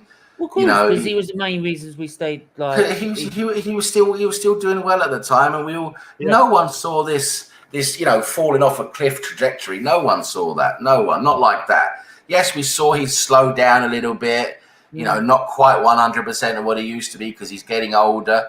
But this absolutely just falling off a cliff, like losing 90% of his ability. No one saw that come. No one. So this is why. I do hear some fans who are like, "Oh yeah, well I said that we should have got rid of him." So yeah, but you can't say you saw this. It's easy to say that now. Hindsight is nice now, isn't it? It's nice now, and I think we did the right thing in signing him. But now we need to manage the situation better than what we did with Ozil, because I agree with Nitish. We could potentially end up with a new Ozil situation here, but we need to learn from that and just get rid of him. Find a club. Someone will take him. Yes, we'll probably have to lose a lot of money on him compared to what we want for him. The wages, though. But and then the wages, we're paying wages now for players. We're going to have to pay some of his wages, because that is, if you make your own bed, right? So you have to sleep in it. So if you're giving these players these ridiculous wages, and other clubs that can't pay that, you have to pay the difference. Yeah, that's what you have to do. That's what we're doing now with a lot of our players we sent off now, just for the rest of their contract in the summer. We just have to pay that. So, that's what we're going to have to do with Aubameyang. And Lacazette, unfortunately, he's getting too old now. Yeah, he's not what he used to be. We need to sell him as well and bring in younger, fresher talent. No, but if we are selling Aubameyang, first thing, I think his wages will always be a problem. If we are not able to sell him, that can be fixed. That can be fixed. How will that be fixed? Because we can do the same with him as we've done with the other players we got rid of now. We can either pay the rest of his contract or agree to pay some of his wages at his new club for a certain period of time, or whatever. No, see, that is the thing. If a big club is buying him, obviously you would expect them to pay for him. And if you're selling your first choice striker, who still is right now, you would still want the team that is buying him to pay for him. The other thing being there, if you're not able to sell him, I would still try to get a creative midfielder, a world-class one, or at least a good one behind him who can set the chances up more frequently for him, so that he can try to regain his form. We need to understand. Yes, he's already done that. Who? Odegaard is still quite young. He's still quite young. Odegaard's feeding him all the time. How many chances does he need? How many chances did he have in that Gennady Icon thing? 4. Exactly. He had 2 chances. Two from goal, and he had 2 other chances as well. And one of them was a wide open goal. He should have buried as well. He had 2 easy chances, and one was a difficult one where he got a double. He had 4 chances. I thought he should have scored goals on 4. 2 were easy, 2 were not so easy. We had 4 chances he should have scored on. How many chances are you gonna get? I mean, come on. No, so why do you guys feel that even though he has some around 14 goals this season in all competitions, I guess because have you seen him play? Yes, I am not disagreeing with that. I'm saying can't a player have one bad season? That's in all competitions. Last season yes, it was over 20 goals in just the Premier League. No, so can't a player have one bad season? Well, then you're taking a huge risk, because you're looking at this form now and you're saying, okay, it's going to improve. But then what if it doesn't improve? Then you've got the Ozil situation. Then you've got a player. I'm all in for selling. Yeah. I'm not saying I'm at the end of the season, if you can sell him. I am all in for that. But if you can't sell him, then you need to be a bit more positive. Well, then you've got no option, have you? If you can't sell him, then you've either got to terminate his contract, which you wouldn't do, or you're stuck with him, and then you've got an Ozil situation. But we'd have to try. For me, we should try everything we can to get rid of him. Find a club, get the agents involved. Find someone who can take him, and if we have to pay £100,000 a week for, say, 5 years, then that's what we're gonna have to do, because that's better than having him at the club. If you remember one thing, towards the end of, I'm not comparing Aubameyang to Bergkamp, but towards the end of Bergkamp's career as well, even he dropped off his form. If you remember, he wasn't. Of course. So it does happen. But my question to you guys is, based on what Aubameyang has done for us for the last 3 seasons, do you think even if we can't sell him off, does he deserve a couple of seasons where he can be our backup striker? We use him as and when we want him. But we have no choice. If we can also sell him, but do you think he deserves to be in the team as a backup striker still? No, if we can sell him, no. If we can sell him, if a club wants to buy him and they're prepared to take most of his wages, then sell him. Not having a backup striker that doesn't score. Sell him, just sell him. We have other talent coming through now. We have Balogun, who I think is going to stay with us. We have Muller behind him. We have Martinelli, who can come into the middle. And then with the money we potentially get from the sales of Aubameyang, Lacazette, maybe we're going to sell Nketiah too, other players. With that money, we can bring in a new striker, because that's what we need, a new striker to come in then. That's what we have to do. And that is the only part, if someone says that Arsenal has been unlucky this season, the only part that I feel about being unlucky is Aubameyang has not fired. Nothing else. Yeah, I mean, Aubameyang's been terrible, and we've seen now. I remember everyone was joking with us that, saying, if it wasn't for Aubameyang, you'd be a relegation team. And we saw that this season, didn't we? Without Aubameyang, we were a relegation team, or nearly, until Christmas. Yep. But you do know, I've said this before on some streams, Aubameyang misses more big chances than Lacazette. He has done that since he has come to the Premier League. Aubameyang's missed loads of chances, yes, he has, and so has Lacazette. I think Lacazette gives us a lot of other things that I really like. The way he drops into midfield and interacts with midfield like a deep lying forward, like a false 9. I think he works very well. He's worked very well with Saka and Smith Rowe. They work very well together. But when he comes deep, it leaves no one in the box. So that's the issue we have. So we have to have other people being able to run into the box. Like our wide players have to be able to move into the box behind him. And that's what's we've been lacking a lot of that presence in the box. We only have like 1 or 2 players in there. It's not enough. But I mean, for me, Lacazette gives us a lot more this season than Aubameyang in terms of play. even though he might not have the same amount of goals, but his overall play gives us a lot more than Aubameyang, and I'd rather see Lacazette start than Aubameyang. I definitely, because his play is a lot better. But all this is telling us, and it's telling me, is we need a new striker. We need someone who can come in and be fresh and young and come in and give us the goals we need, because Aubameyang looks to be past it now, and Lacazette is not really a goal scorer. He's more of a deep lying forward. Interacts with the midfield. He's not really a goal scorer. Yes, he's great on penalties. He scores all his penalties. That's fantastic. But he struggles. Willian can do. That even Willian can do.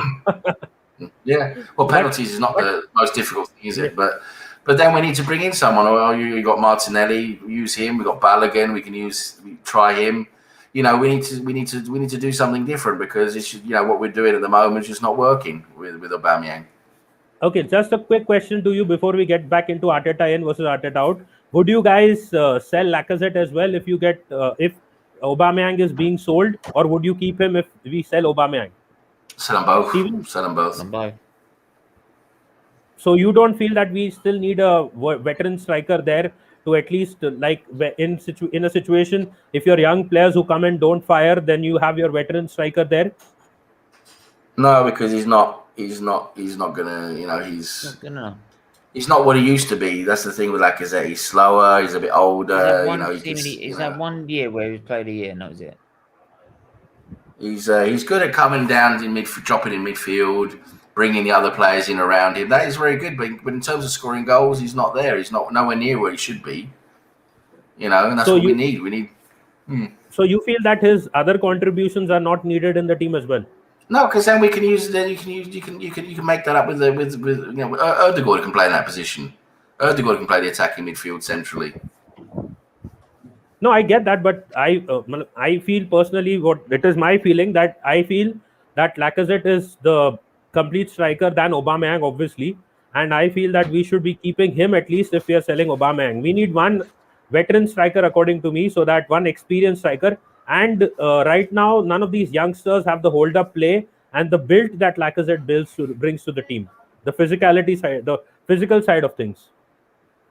I think Balogun can hold up the ball as well. I've seen him hold up the ball. I think this is another thing why we never see. I think it's unfair. We don't see him given a chance at all, because I think he can hold up the ball. He's got all the chances as well. Because everything keeps going to Nketiah, and then Nketiah's out of favour now. But we still need to see Balogun. I'd like to see Balogun given a chance. I think Balogun can hold up the ball, and and then it depends on how you play, right? It depends on how you want to play. I mean, you don't have to play to hold up the ball. You can have an attacking midfielder and people running in behind. That is what we've been effective with in certain games this season. So, it depends on how you want to play as well. Okay, coming back to the discussion that we were having, this was the image that was doing the rounds recently. So I guess everyone must have seen it. And Steven, you can start off. There is a chat there as well. Let me just close that down. But Steven, your take on this. This was the last 19 big games, big six under Arteta, and versus the previous 19, which mostly are Emery's games. And I think one game of Arsene Wenger. What do you feel? That do we need a manager who is giving us more against the big six? Because there was always this complaint under Wenger that he was not giving us enough against the big six. Even though we were beating smaller teams, he was not doing that. Yes, we see that Arteta is not giving us complete dominance over the bottom teams, and some of them are able to get more out of us than maybe what Wenger was doing. But again, our performances against the big six have improved. The only main thorns in our path will be Manchester City for sure, and to an extent, maybe you can say Liverpool. So, but if you see the total stats, it says played 9 against the big six, drawn 2. Sorry, in the last 19 games. Go ahead. Yeah, it's all right doing against the big six, but there's 14 other teams in the league. There's 14 other teams in the league, right? And 13 if you count us out. Right? There's 13 other teams in the league, right? And that means, right, it's all right doing in the against the big six. If you can't beat these smaller teams, you ain't getting top 4. right? You get Europa League. You won't even get in the Conference League, right? You just scrape at the bottom, bottom half of the table, right? No, Because I agree. there's 20. Mid-table. There's what? There's 20. Right, so there's 19 others. 13 other teams to play, so there's Yeah. 26 games, right? For the Big Six, there's 12. Yeah. So, So what I want to ask you, in the end, if you're only beating the Big Six, you're winning 12 games out of 38. no, Whereas he's you're not winning the beaten. bottom. He's not beaten them all. If you see, out of 19 games, he's won 9 and lost 8. Before that, it was 3 and lost 11, and 5 draws, and now he has 2 draws. So what I am trying to It's not say that is that big of a difference, though. it's not, but it is progress. People say, where is the progress? Yeah, it's progress against the Big Six, but then what about the rest? Yeah, but what about the rest of it? Well, the reason no we're not getting top 4 is we're losing to it's teams the like opposite. Burnley, It's the Brighton, opposite against the rest, isn't it? So this is what I'm saying. This is what annoys me with this whole. I mean, I can show you stats to show you he's worse than Emery. You can show me stats that he's better. It's about finding that little niche in the stats that make him look better. Okay, yeah, against the top 6, he has done better than Emery. Yeah. Yes, he does. But then I can show you stats where he's worse than Emery, and also against the other teams, overall we're worse. And we're supposed to have a better squad it, this season. it does, like Stephen says, okay, we're doing better against the top 6. That's good because our tactics, again, that's down to 2 things. Our tactics suit the top sides better. The way we played suit playing them better, and also our players get up for those games. And again, this is another mental thing with our team. They get up for the big games, but they don't get up for any of the other games. They're not mentally prepared or mentally ready at the start of games against all the other teams. So that's another issue. So yes, okay, we've got good results against most of the top 6, but then, like Stephen says, all the other teams we've been terrible this season. There's a reason why we're 10th. And if we would have been doing the job we should have been, we should be a lot higher than 10th. And, 10th is not progress compared to 8th. We finished 8th last season. 10th is not progress. I'm sorry, it's not. No, it's not progress. It's not. No, but you also need to remember... Sorry, go ahead, Stephen. But the problem is as well is that I get really everyone goes on the fact that this squad's supposed to be better than what Emery had when he first turned up, right? And it is. Now it is. Anyone says. Yeah, now it is, right? So why is it we're 10th and Emery in his first season with Hudson, Czech, Koscielny, right, Mustafi, right, managed to get these players that should never have been in a Europa League final, to a Europa League final, and yes, he bottled the top 4 and we finished 5th, but he were 3rd at one point with that squad. 3rd, right? Yes, he bottled it in the end, right? Not playing Crystal Palace and other games as well, right? But he got us challenging 3rd place in the league with a worse squad than what Arteta got, and yet Arteta can barely get us over 10th. It wasn't a worse squad. How is that progress? It's not, bro. It's not. I don't think it's progress, and also it also shows a lack of consistency as well. This is a big issue I've had. Yeah. I said, when we beat Leicester, I said let's look at the next games. We need to be consistent, and we're not. We'll beat Leicester, we'll beat Chelsea, and then we'll lose to Burnley, then we'll lose to Aston Villa, then we'll lose to Brighton. It's a complete lack of consistency. That's a big issue for us, and this is a results business. At the end of the day, no matter how you look at it, the person that's responsible for this is the manager. He is the person that's responsible for this. That's his job to make sure we're set up correctly, we're motivated, the right players are being played in the right positions. We're set up correctly tactically, and too many times this season we haven't been set up correctly, and that is down to the manager. Yes, we've been better lately. So yes, if you want to say in terms of very small steps of progress, yes, but is it enough overall? No, it's not. And for me, the major issue is with Arteta. I'll make it quite simple with my issue with Arteta. Is I just don't think Arteta is the manager we need or we should have to take us into a title challenge or into challenging for the Champions League. I don't think he's good enough to do that. because of his man management and because of his game management. We see too often in his game management that he doesn't adjust well to opposition changing their tactics. We get put on the back foot too often during a game when the opposition changes tactics. He's not good at countering that, and his substitutions are often very poor. He'll bring in players too late. He'll bring in the wrong players. He won't take off the players who are performing the worst. And it's that combination which is both the lack of, I don't know, is it maybe a lack of ability or a lack of experience as a manager? I don't know. I can't exactly put my finger on it, but it just shows that he's not doing the right things. And that's what I'm saying. We can't have him learn this for 2-3 seasons, and then 3 seasons from now, okay, now he's starting to do the right substitutions.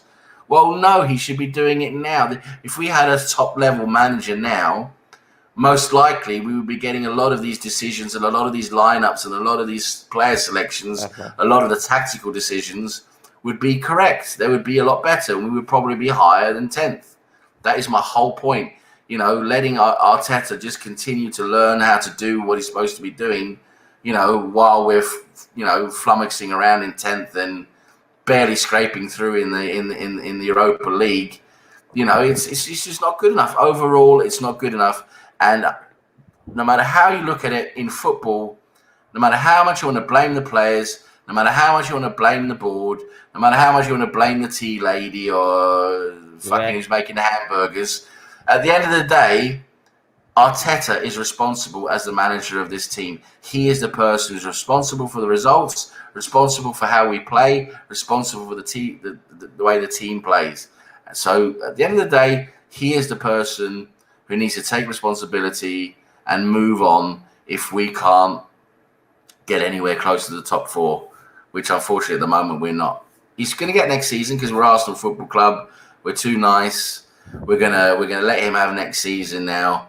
He's going to have the transfer window now and to see who he brings in. But I'm telling you, by Christmas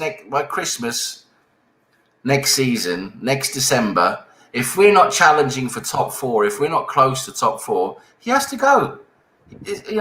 We're not here to teach him how to be a manager. He has to go. The results are the bread and butter of this business that is football. And we need to move him on and say, sorry, thank you for the time we've had with you. Now we need to bring in someone who actually knows what they're doing. And that's up to the club to make that decision. But if you look at Nuno, if you look at Ralph, the Southampton manager. No. If you look at Wilder. No, we're not looking at any other managers here, right? We need to look at ourselves, right? Stop comparing ourselves to other. I'm not comparing to them. I'm saying if they would come to Arsenal, they would be worse than us. Look at ourselves and look at what we've done before in the league and what we are doing now, right? We have won titles in this league, right? We have won so many FA Cups. We have challenged for top 4, right? Even when we've been poor, we've still managed to win an odd FA Cup here and there, right? But looking at it now, we are nowhere near of what we used to be, right? Now, yes, there are other factors involved in this, right? I'm not denying that. But in terms of how we're playing, how we line up, how we are mentally, right? How are we at game management? How are we with squad management, right? That all is down to Mikel Arteta, right? Yeah. Mikel Arteta, I'm sorry, is also supposed to be this brilliant coach as well. Well, I'm sorry, so many players have regressed. Aubameyang's a clear bloody example, right? We just talked about him, right? And it gets to a point now. You need to start looking of what we've done before, right? As Arsenal Football Club. This is not Arsenal Football Club standards, right? Screw everyone else. Look at the standards and the values of this club. And this club is being dragged through the mud, right? Because we are trying to teach a manager how to manage a football club. And I'm sorry, it does not... The fact we are trying to accept this as our level, it stinks. It stinks. It's toxic. It's wrong. Right? Because Arsenal's traditions and standards should be up here, not all the way down there. It shouldn't be like struggling to just stay over Tottenham. It should be challenging for titles. Yeah, I agree. That's not the problem. The problem is when they tried to get in a manager, a top manager did not want to come to Arsenal with the conditions that they put forward. And the names that I was just mentioning, those guys were all the managers that the fan base wanted over Arteta, and they're doing worse than us this season. Oh, But you got, but they're you can't. so what Southampton, like this then? Southampton have done better than us because Southampton's a much smaller club. Okay, Chris Wilder, he had enough now at Sheffield United. Chris Wilder had enough at Sheffield United now. Yes, okay, he had a poor season. He took Sheffield United. We're about to play West Ham. Sorry, we're about to play West Ham today. Look at David Moyes. Look He's done an amazing job. He's getting every little bit out of those players, right? Yeah, he's doing an amazing job. That squad should be not even challenging us. It should be nowhere near us. Should never be. Before the season, they were touted to be struggling for relegation. That's what they were before the season. You know, we were to be trying to challenge for top 4. So and now that same squad is challenging for top 4. So what is the difference? It has to be the manager, right? Because it's the same players. So, no, but he was never linked with the Arsenal job. No, but I'm saying, but we're giving you an example. We're giving you a good manager who's working with what's supposed to be a poor squad, but he's turned that poor squad into a good squad. I'm gonna have to go, guys, because I've got to start doing my watch along as well. Sure, Sam, if you want, I can drop you a DM and you can join a match reaction if you want to. I'll see. I forgot time. I got to check to see if I got time. Drop me the link. I'll see if I got time, mate. Yeah, thanks a lot. Oh, no worries. Check you guys later. Yeah, cheers, Stephen. Have a nice one, mate. You. So Sam, the main thing was again that there are so many managers that the Arsenal fans said. Even if you remember when we were about to get relegated, they were like, "Bring in Sam Allardyce. He will save us." No. People couldn't have been serious about Sam Allardyce. They couldn't have been serious about him. That was just a joke. I know that was used as just a joke. Many people use that as a joke. Because no one likes Sam Allardyce. No one likes him. Many were serious too. Okay, well, I wasn't serious about Sam Allardyce. He's a bit of a joke, really. You know, he's a bit of a dinosaur. But when it comes to I would have Sam Greenwood over Sam Allardyce. I could probably do a better job than Sam Allardyce. I probably could because he's absolutely useless. He really is. No, but when it comes to these other managers you're talking about, you've got to look at the clubs they're at as well. I mean, Southampton are nowhere near what we are, and Ralph Hasenhüttl has done a very good job there with them. Nuno, yes, they've got the more backing now recently from China, but look at their squad. You know, they've brought in players from Portugal, Spain. You know, it's they're making a lot. Their recruitment's been a lot smarter than we have with players that aren't as well known as what we have. You do remember I said this, without Jimenez, they would struggle, and they are. Yes, because Jimenez was an important player for them in attack. Yes, that's true. Adama Traore looks finished without Jimenez. Yeah, well, Adama Traore for me is always very overrated because he's got no end product. He can run well. He's physical, very, very, very fast. But when he gets behind a defender, he doesn't know what he's doing. He has no end product. If he had end product, he'd be like Mbappe, wouldn't he? But if he also has a target man, then probably he can just put it on like he used to do last season on Jimenez's head, and who used to just score the headers for fun. But I think any club would struggle without their main player. I mean, we would, if Aubameyang was in good form and we lost him for a season, we would struggle. Any club would, with their main striker, Leicester without Vardy. Villa without Watkins. I mean, it's anyone without their main striker is going to struggle, right? That's just the way it is. No, so that was my question before Steven left. It's more or less we are without our main striker and our main player this season, and we are struggling. So why don't the fans compare us to a Wolves with Nuno not having Jimenez? It's like we don't have Aubameyang, and we are trying different things around. And we are saying that Arteta out, but Wolves are not saying Nuno out. But West Ham don't even really have a proper striker, and they're before the seasons. West Ham for me is a good example because before the season started, everyone said, "Oh, their squad is not that good." We don't really know who these new players are. and their ownership's terrible. They had all their ownership problems, selling players behind the manager's back and all of that. And then everyone was, even the West Ham fans who we talked to online, right at the beginning of the season, were saying, yeah, they feel they're going to struggle this season. They're probably going to struggle down close to the relegation zone. Hopefully not that far down, but they're going to be far down the table. And the opposite's happened. And for me, you have to look at David Moyes and give him a lot of credit for that, and that is my whole point. That is what a good manager who knows what he's doing, knows how to motivate players, knows how to play the right players in the right positions, tactically use them correctly. Tactically, that is what a good manager will get out of a squad that's mediocre, and all of a sudden these players become very, very good players. I mean, look at Souček. No one had heard of Souček before he came to West Ham. Now he's one of the best players in the league, and it's things like that. It's that's what a good manager would do. And listen, I'm not saying Arteta's a bad manager. I'm not. I'm just saying he's not at that level we need to be. He's not at the level we need to be to look at a title challenge and to look at challenging in the Champions League. He's not at that level because he's not good enough tactically. And he's not good enough when it comes to, the game management and things like that. I mean, you see the top managers, how much they change things during a game. Tactically, they make adjustments. They'll make substitutions quite early after 60 minutes, or maybe even at half time if they need to. He's done to make the right adjustments. And you just see that Arteta doesn't really do that. Yeah, he wait. He only waits to the 70-minute mark, 65, 70-minute mark.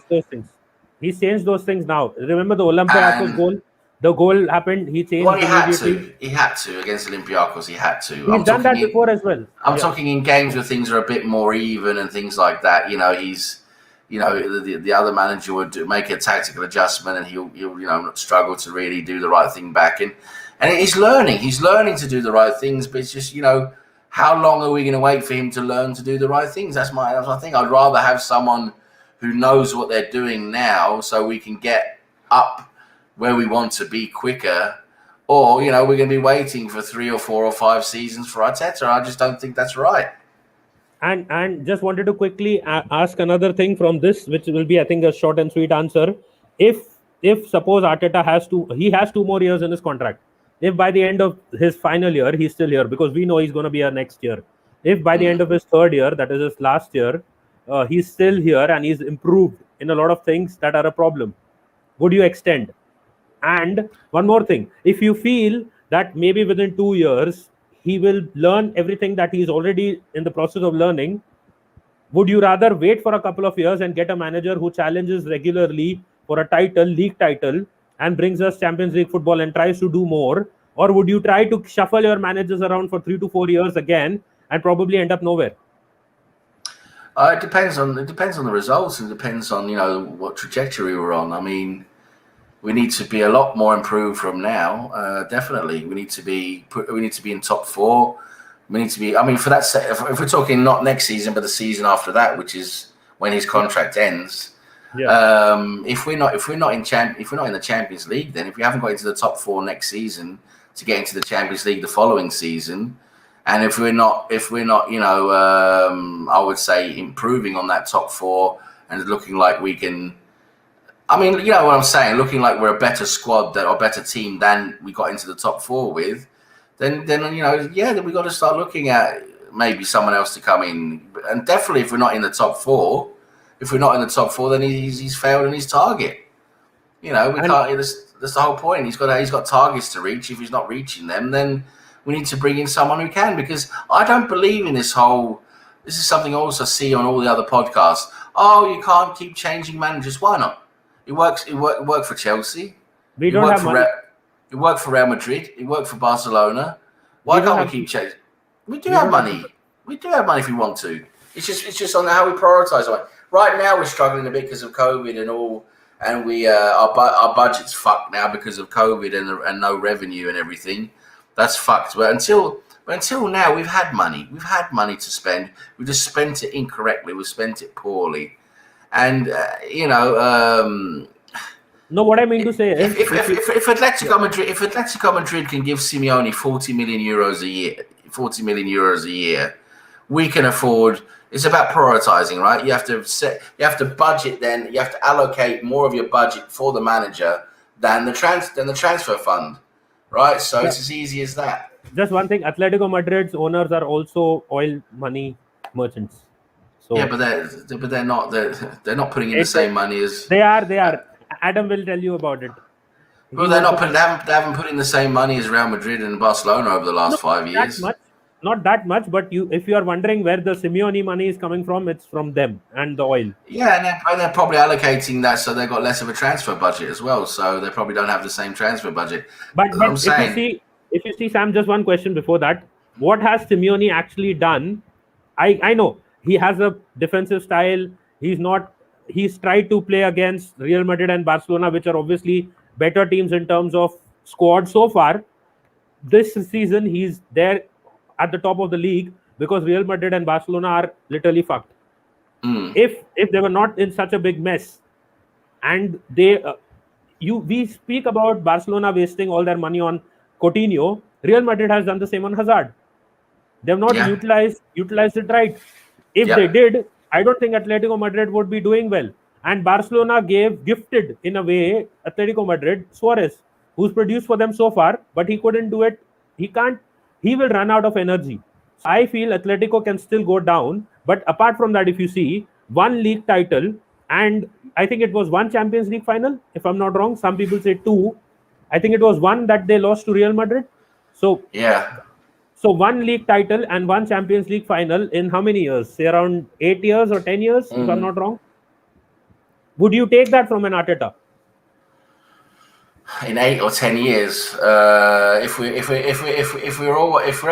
in the top four and we're challenging for titles, which Atletico have been doing there've been some seasons they've been further off, but they've been challenging in the top there and top four. Then if you're top four and you're at least challenging for a title, until February, March, April, and you actually got a chance of winning the league until right at the end you might drop off. But as long as you're mounting a challenge, you're not in 10th place or 8th place, then the target's top four. That's what the target is. So if you're in the top four and you continue to hit top four, then yes, then I would keep him. But I just don't think that's going to happen with him because I don't see his game management and his man management. I don't think it's good enough. I don't think he's at that level. You see how much better these other managers are at getting the most out of their players and manipulating games, changing games as they play, in their favor and winning games. It's and this season, you're talking about Real Madrid and Barcelona falling a lot recently. Yes, they have in form and everything. But so look at the Premier League. So this season with the COVID and everything, so many of the other teams in the Premier League as well, they're not what they used to be. Look at Liverpool. Tottenham have struggled now. Everton are up and down like a yo-yo. One game they're good, the next game they're not. If we would have got our shit together and done things right, we might have been close to that top four this season because the league has been very tight this season. But the difference there is you are talking about three teams who would have been top four contenders. But when in Spain, the situation with Real Madrid and Barca is with the title contenders because Manchester City is. But Atletico Madrid have been title contenders the last few years. They have been up there with them and maybe fallen off at the end, but now they're top now. Atletico Madrid are top, and you got to give Simeone the credit because he completely changed that club when he took over. They're a completely different club now. He's done his bit. Done his bit, but the problem is again. That is why I asked you, if you give Arteta 8 years, he delivers one league title and one Champions League final. It depends on what's happening each season. He's got to be. If he does top four each season, then he's meeting the target. Then he's okay. Then and as long as we're not binning the FA Cup in January like we did this year, which is absolutely terrible. As long as you're actually still going for the FA Cups and you're going for the competitions you're in. And you're getting top four, then yes, you deserve to continue. Top four is the target because it's Champions League football. That's what we want. That's what the club needs financially as well. So as long as you're getting top four, for me, you continue. And then if you can mount a title challenge out of that, then that's great. You know, that's really good. That's where we really want to be. But if we're mounting a title challenge and we can't really get there, with maybe falling off in March or April, but as long as we're near the top at that time, then we've done a decent job, and then you can argue, okay, then we continue, try and do better next year. But as long as you're hitting that top four and challenging throughout the season, then you're doing a good enough job, in my opinion, because you can't win every single season. It's not possible. You know, we can't expect that from Arsenal, to win the league every single season, and no realistic fan is going to demand that. But what we are going to demand as Arsenal Football Club, because of the size of the club we are, our history, the stadium we built, why we built the stadium, our revenue streams, everything is set up to be in the Champions League. That's what we're set up for. So if we're not in the Champions League, we're not doing what we're supposed to be doing. It's as simple as that. You talk about Southampton, you talk about West Ham, you talk about, Sheffield United. Those teams aren't set up to be in the Champions League. Those teams that are punching well above their weight, as it is, with their small stature, their small grounds, their small revenues, their small wage budgets. They're well happy with what they're doing because they're small clubs. But we're not a small club. We're a big club, and for us, we're used to 18 years in a row or 19 years in a row in the Champions League. This is what we're used to. So. And winning titles and winning FA Cups. So, this is what we're used to. And as I was saying, dropping out into 10th or anything outside of the Champions League positions is not acceptable for Arsenal Football Club. It's as simple as that. And just a quick update before we go ahead, and we'll just wrap it up in 5-10 minutes maximum. The squad is out. So it's Lacazette playing up front, Aubameyang on the left, Odegaard central, Saka on the right, Granit Xhaka and Thomas Partey behind them. Kieran Tierney, Pablo Mari, Luis, Chambers, and Leno. So Gabriel is rested for this one. People wanted Pablo Mari in the squad. He is there alongside David Luiz, Chambers on the right. No Bellerin, no Cedric. So Cedric is in the squad. He's on the bench. Pepe is not in the team as well. Emil Smith-Rowe on the bench as well. Martinelli on the bench as well. So that is the squad. So I think it's very strange. That the Chambers is starting, and I think it's very strange that Aubameyang is starting. Those two players, I wouldn't like to see start. I think he's made a mistake with those two players. Apart from that, the rest of the team as expected. I know he likes to play Xhaka. We have to keep seeing him every single game. He's done okay lately, despite his mistakes. I'd just like to give Elneny a chance instead, but okay, Xhaka is there. Odegaard has done well, deserves his chance. Saka is a good player. Lacazette deserves his chance. He's better than Aubameyang this season. The back four looks okay, apart from Chambers. I don't know why Cedric can't play. I don't get it. It's time to rest. Rest for what? Rest for what? We got the international break now. After this game, there's a 10 or 12-day international break. So maybe he has some kind of a injury problem. I don't know. I don't know. It's weird. It's a weird one. And Aubameyang doesn't deserve to play. I'm sorry. I know you're the captain. I know you make a lot of money, but you don't deserve to play. Sorry.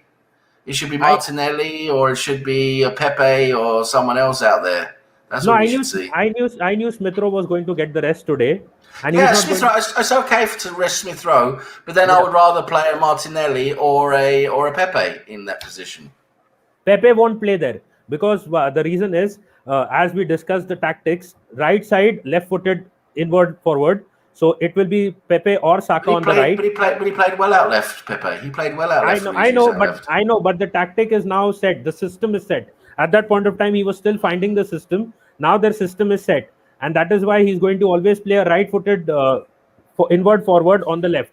And Aubameyang will be expected to do that. Again, I am just saying this one thing. Give Aubameyang the chance if today he messes it up again. Because Olympiacos was one game where we started the game very defensively. We were not that eager to win because we wanted to win the tie and just go through. And it worked for us. Whether we go through by losing the game or drawing the game. But if we win the tie, that was our main focus because we also rested our players. That is why one of the reasons why Thomas Partey was not started in the game, and even Odegaard, because they needed to be rested for this game, because this is a crucial game. And one more thing I feel today, if we are able to beat West Ham today, we'll finish them above in the league at the end of the season. I think West Ham are going to give us a tough game. I think they're very well they're a very well cohesive team. They play really well together. Souček and Rice. I mean, they're amazing in that central midfield. Lingard has found a new lease of life at West Ham. He's playing well with West Ham. Bowen is a good little player. Ben Rama does well. I think. Sorry to interrupt you. I think because of Ben Rama starting, I think he's played Chambers because he needs someone who can run around with Ben Rama and Lingard. Cedric is not that quick, if you see. Yeah. I mean, okay. Fair enough. If it's a tactical reason, We'll see how well Chambers does then against Ben Rama. But I mean, they're a good team. West Ham are a good team. Moyes has got them playing well. I think we're going to struggle. I think we're really going to struggle against West Ham today because their midfield is very strong. Souček and Rice, very good midfield. Play well with Bowen and Lingard, and it's going to be tough today. It's going to be tough. I'm thinking it's probably going to be a draw. Of course, I'd love to see us win, but I'm thinking it's probably going to be a draw. And West Ham at the moment, we just have to say it as is. West Ham at the moment, they are better than us. They're a better team than us. A better unit, you can say. Better unit. Better unit. Yeah. But one last thing, Bellerin not even in the squad. Clear signs he's going. Well, that's what I'm saying. Lately we've seen this now the last 2-3 games now that he's definitely been demoted, shall we say, and maybe he's planned to be going, and that's fine by me because he's not good enough anymore. So definitely looks like he's being lined up to go. That's good. Exactly. No, the reason I was saying is that if you consider this is Arteta's first full season, he's tried everyone. He's seen who can work for him, who can't. And at the end of his first season, if he gets rid of some of the players with backups coming in, or like he's creating Chambers as a backup right back, or maybe Chambers could be the first choice right back. Why not? Or it can be a rotation between Cedric and Chambers. Chambers can be playing either in the cup competition, Cedric can be playing in the league, or vice versa, or a balance of both.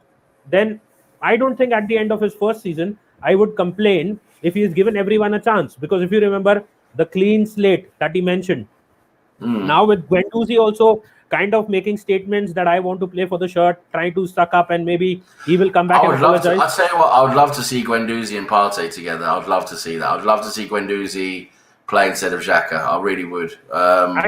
I don't think they'll play together. They're both similar ball carriers. I'd love to see that. I think they could do well together. I really do. I think they could adapt. Play with each other. So who would be staying behind and playing the long balls? Partey could be doing that. Yeah, he could stay a bit deeper, and Guendouzi can transition. I like Guendouzi because Guendouzi's he's good on the ball, he's quick on the ball, and he's tough as well. And I just like the way he plays. I would like to see him given that chance. Instead of Ceballos. Ceballos is going. I know. I'm just saying he's a lot better than Ceballos. He gives us a lot more than Ceballos. That's what I'm saying. So if you're not going to be using Ceballos, I'd like to see Guendouzi given a chance. I really would. The only concern there would be that it would hamper Thomas Partey's kind of play where he carries the ball forward or where he's the link between the attack. Both can do it then. Both can do it, and they interchange. When one goes forward, the other one drops back. You can do that. They're smart enough to do that. I don't think so. Guendouzi's defensive capabilities are very weak, and even Thomas Partey, if you've seen in the recent weeks, he's giving away very unnecessary fouls at the edge of our box. That's because he's not 100%. He's not 100% yet, Partey. We need to wait until he's 100%. We'll see him at 100% when he gets a proper preseason. We'll see him next season at 100% Partey. We're not really seeing him at 100% yet. We need a Jorginho kind of player next to Partey. I'm not saying Jorginho, but a better player with similar qualities. Xhaka similar qualities, and who can actually be at the root of the defense. Torreira could have done that, but I think he doesn't have certain attributes that will suit him in the Premier League and Arsenal. So if we can find another one, I don't mind. One of these guys can then push forward, either Guendouzi or Thomas Partey. Guendouzi can be a backup for Thomas Partey. I don't think they can play together. That will be a problem. Well, I think they could. I think they could. A lot of people saying that Smith Rowe and Dugorda can't play together. I think they can. They can play together. I think the same can go with Guendouzi and Partey. They don't have to do exactly the same thing. They can have slightly different roles. Both can pass the ball forwards. Both can transition. They just have to be smart with who moves forward and who doesn't. And Guendouzi's decent off the ball. He can tackle. Maybe not as well as Partey, but I just think Guendouzi's more. He would give us more than Xhaka. That's in my opinion. I think he's better at holding the ball. He's better at transitioning. He's got a good passing foot. Yeah, but I don't know about Guendouzi. I think he's got a lot of problems with his attitude, and I think that's an issue with the club with him. And he's got issues now at Hertha Berlin. They don't want to continue. They don't want to continue to loan him. They want to give him back to Arsenal because he's had attitude issues there as well. And unfortunately, he seems to be one of those. It reminds me a bit of Jermaine Pennant. Remember Jermaine Pennant? A huge talent. Huge talent we got from Notts County. But just a complete mental case. His head was just never in the right place. And that's unfortunately, I can see a lot of the same in Guendouzi. Anyways, before we wrap it up, a quick prediction. What do you think will be the score today? I think maybe a 2-2. Okay, it's at West Ham's home, but I think we'll still maybe 1-2 to Arsenal. I think we can nick it. Yeah. We've got a good enough team. It's just how do we play? That's the thing. How do we play? Are we going to start slow again? Are we going to give them a fucking goal? That's what we keep doing a lot of games this season. We give the other team a goal. With a huge mistake. If we don't do that and we come out actually like we give a fuck and, give 110%, then that's going to give us a much better chance to win. Anyways, we had a great discussion. Let's just quickly wrap it up because we got 30 minutes before the game. I guess you'll be joining in one of the guys for the. No, I've got some work to do. I've got some work to do, so I'll be watching the game while I'm working. I have stopped going around watch-alongs that much now because I like to sit and watch the game and observe more than just keep talking while watching the game. It somehow disturbs in between when you keep talking about it and you are watching and talking. And so anyways, thank you so much for coming on. And Thanks for it didn't go like a debate. It became we kept it civilized, which is always good. We kept it civilized, but no, I mean we can agree to disagree. We've got different views on Arteta. I'm not saying Arteta's a bad manager. I just want to wrap up by saying that I don't think he's a bad manager. I think he is a good manager. I just don't think he's at that level we want. That's my opinion, and I gave my reasons why. And you disagree with that. You think he's showing enough progress, and you think maybe next season he can be at that level. And we'll see. That's it. We don't know. We'll just have to see now, won't we, what happens. Yep, and I was supposed to go on Daniel's stream. He had sent me the link. I told him I might get free by 2 p.m. UK time, but the stream is now already done. I just checked. But anyways, I sent him a text. But overall, as I said, there were a few more points I had collected about the defensive side of things and more things that we have improved on. But I guess Steven was also a bit skeptical about Arteta, and you are also a bit skeptical. But I thought you were not completely Arteta out. You were hanging. No. The thing what I'm saying is, I'm not completely against Arteta. As in, I don't want him completely I'll just get out. I can't stand him type of thing. It's not that. And I agree with you. There are some elements where we have improved. I just don't think we've improved enough. I still think we're a bit far behind on many areas. But as I said, I think Arteta, he's a good manager. He shows that he does have some potential. It's just I don't think he's at that level we need right now, that top level we need right now to push us into where we need to go. So for me, if it was up to me, I would personally say to Arteta, sorry, at the end of this season, you just haven't really shown us what we would like, and I would try and. I'm just talking now in terms of hypotheticals.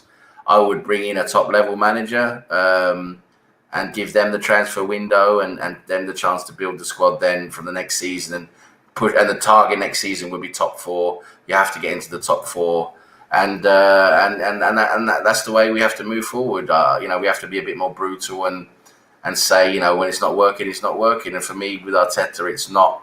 He's not giving us exactly what we should be getting, in my opinion. But I'm willing to back him next season. He's going to be here next season. I'm willing to back him and see if he can improve us further. But then I'm saying, you know, if we're giving him next season, then he has to show some progress by the start of next season, because then he's got these transfer windows and everything. He's got no more excuses. He's got, you know, he's had everything he's needed.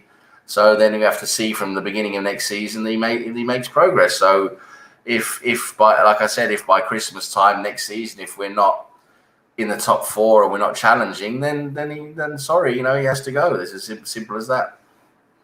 Yep, and I was just hoping that everyone follows the norms that they have for COVID and other things happening around, because the cases here in India are also going up now, and hopefully cricket and football doesn't get stopped again.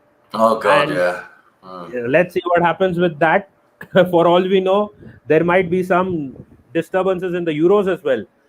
I exactly don't still know or understand how they are going to manage to have that tournament, but let's wait and watch. And again, Sam, where can people find you before we just wrap it up? Yeah, I don't have my own channel anymore, so I'm just a guest on other people's shows now, mainly on Ryan's Mr. Arsenal podcast. Normally do watch-alongs there and shows there. I'm sometimes on with Daniel, the Blind Gooner, and I'm mainly on Thursdays. That's late night Thursdays, our time, evening time, American time. I'm with the Arsenal Fan Circle, the American guys there. I'm there and just mainly guests, and then I'm with you now and again. I'll try and get on with you a bit more often now. We'll have some discussions. It'll be good. It's always good fun, and I'll say thanks again. We'll say again, thanks for having me. It's been good fun. That one podcast which I mentioned to you, they needed some Colombian Coke in that one. everyone was looking so damn tired. But I can understand, it must have been a long day, that one, because we had won that game. I think before the stream, we had just actually won that game, but it was not visible on anyone's face that we actually won the game, because I think they were just too tired. So anyways, it happens, and we have had drunk streams, so how can we complain about tired streams? So big up to you as well, and we can definitely do more discussions with a lot more guys coming in. Thank you everyone for joining in, for the comments. I would have liked if more people hopped on, and this one is a new guy. He got his wish today. Ezekiel Pule, Pablo Mari is in the squad, so hopefully we win. Come on, you Gunners, and big up to everyone. Be home, be safe, and don't do anything stupid. We want the cricket and football to continue. Cheers.